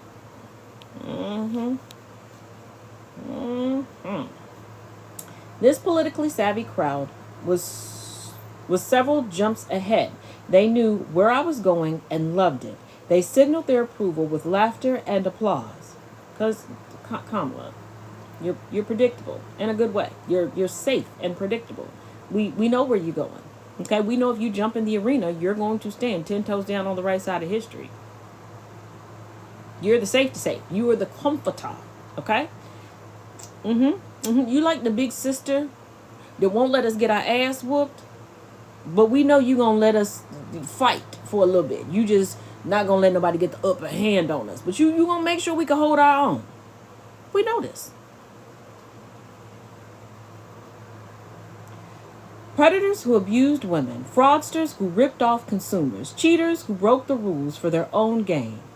So hear me when I say, I know Donald Trump's type. Ow. You can't lie. You can't lie. She ate with that one. She ate with that one. The crowd exploded. There are phrases in English that could do a lot of work for you. I know his type is one of them. We've all said it about someone of low character who we've personally known. It chimes with memories of bad boyfriends, obnoxious bosses, shady businessmen. The kind of person you warned your kid not to befriend. I went on. As a young prosecutor, when I was in Alameda County District Attorney's Office in California, I specialized in cases involving sexual abuse. Donald Trump was found liable by a jury for committing sexual abuse. As Attorney General of California, I took on one of our country's largest for-profit colleges and put it out of business. Donald Trump ran a for-profit college, Trump University, that was forced to pay $25 million to the students it scammed. And here's the thing. Where are those students today? I would like to know politically where they're leaning right now. And through all of this, how come we haven't heard from them? Did y'all ever get your money? Was getting your money contingent on you being quiet through all of this tyranny and savagery? I got questions.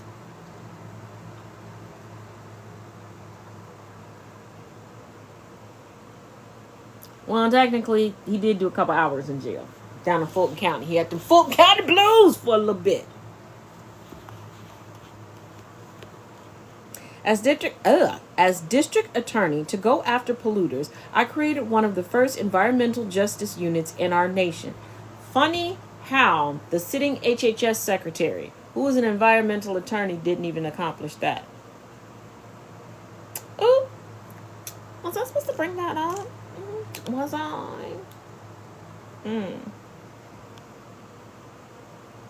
Donald Trump stood in Mar-a-Lago and told big oil lobbyists he would do their bidding for a $1 billion campaign contribution.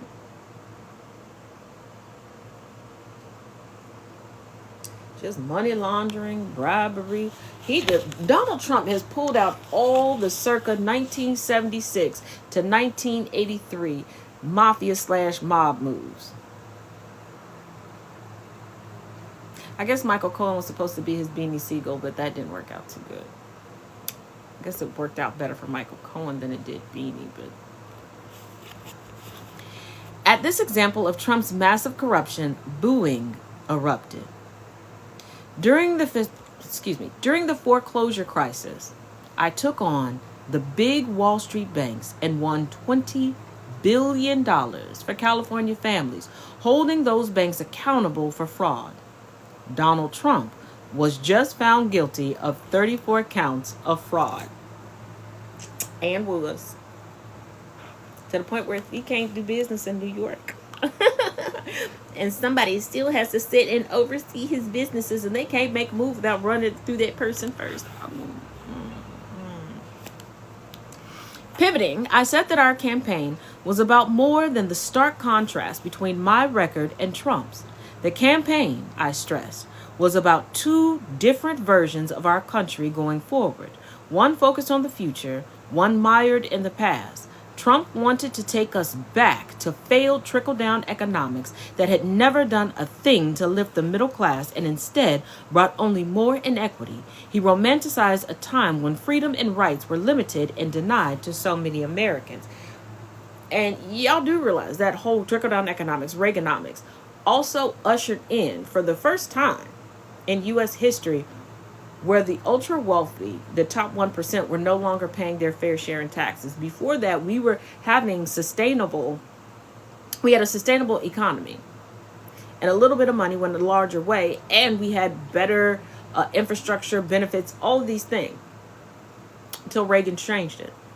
This is why I have an issue with the boomers, because the boomers voted it in and they know when that change occurs. So when they sit there and go, well, I got this and I was able to do it, they know they are the reason. They helped Reagan snatch that from right up underneath us. And everyone after that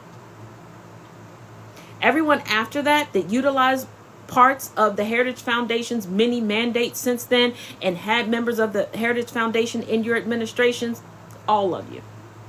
And no, the Heritage Foundation, as much as they say that they're staunch Republicans and conservative, the Heritage Foundation is all about financial gain for its members. That was their whole reasoning for getting together, number one. Number two, as much as they claim to be strictly conservative Republicans, they are truly bipartisan. They have influenced every administration since Reagan. Every administration since Reagan has implemented parts of the many mandates of the Heritage Foundation. Every race to POTUS mountain cycle, every presidential election, they release a mandate. Everybody just found out about the mandates en masse because it's Project 2025 and Trump was running again. But all of the mandates have always been publicly available. There's a breakdown on on YouTube that I have on that. I was born into a fight for freedom and stood in that tradition. Freedom to vote, to control one's own body, to breathe clean air and drink clean water, to be free from the fear of weapons of war on our city streets and in our children's classrooms, freedom from anxiety about health care costs, child care costs, a retirement spent in poverty, freedom to afford a home. Ow, almost my eye itches. Build wealth, provide our kids a good education, the freedom not just to get by, but to get ahead, and the freedom to simply be. Finally, I wrapped up with the kind of call and response familiar to me from the church of my childhood. Do we believe in the promise of America? The crowd affirmed it. And are we willing to fight for it? Yes, they cried. And when we fight, we win. We will stick a pin in that for tonight. We'll join you tomorrow, same time, same place. No, actually tomorrow, because I will be on Rouse High Exalted with Dave the Viking. We are going to start a bit early, just so that I can make the transition over. So I will see you all, let's say... Oh, this is pretty good. So I want to try to get as much as I can in, because I promise I will not read ahead. I will not read without you all. I give you my word. We're stopping on page 34 on July 23rd. This is where we're going to start. We're going to start here tomorrow. This is where we're going to start. So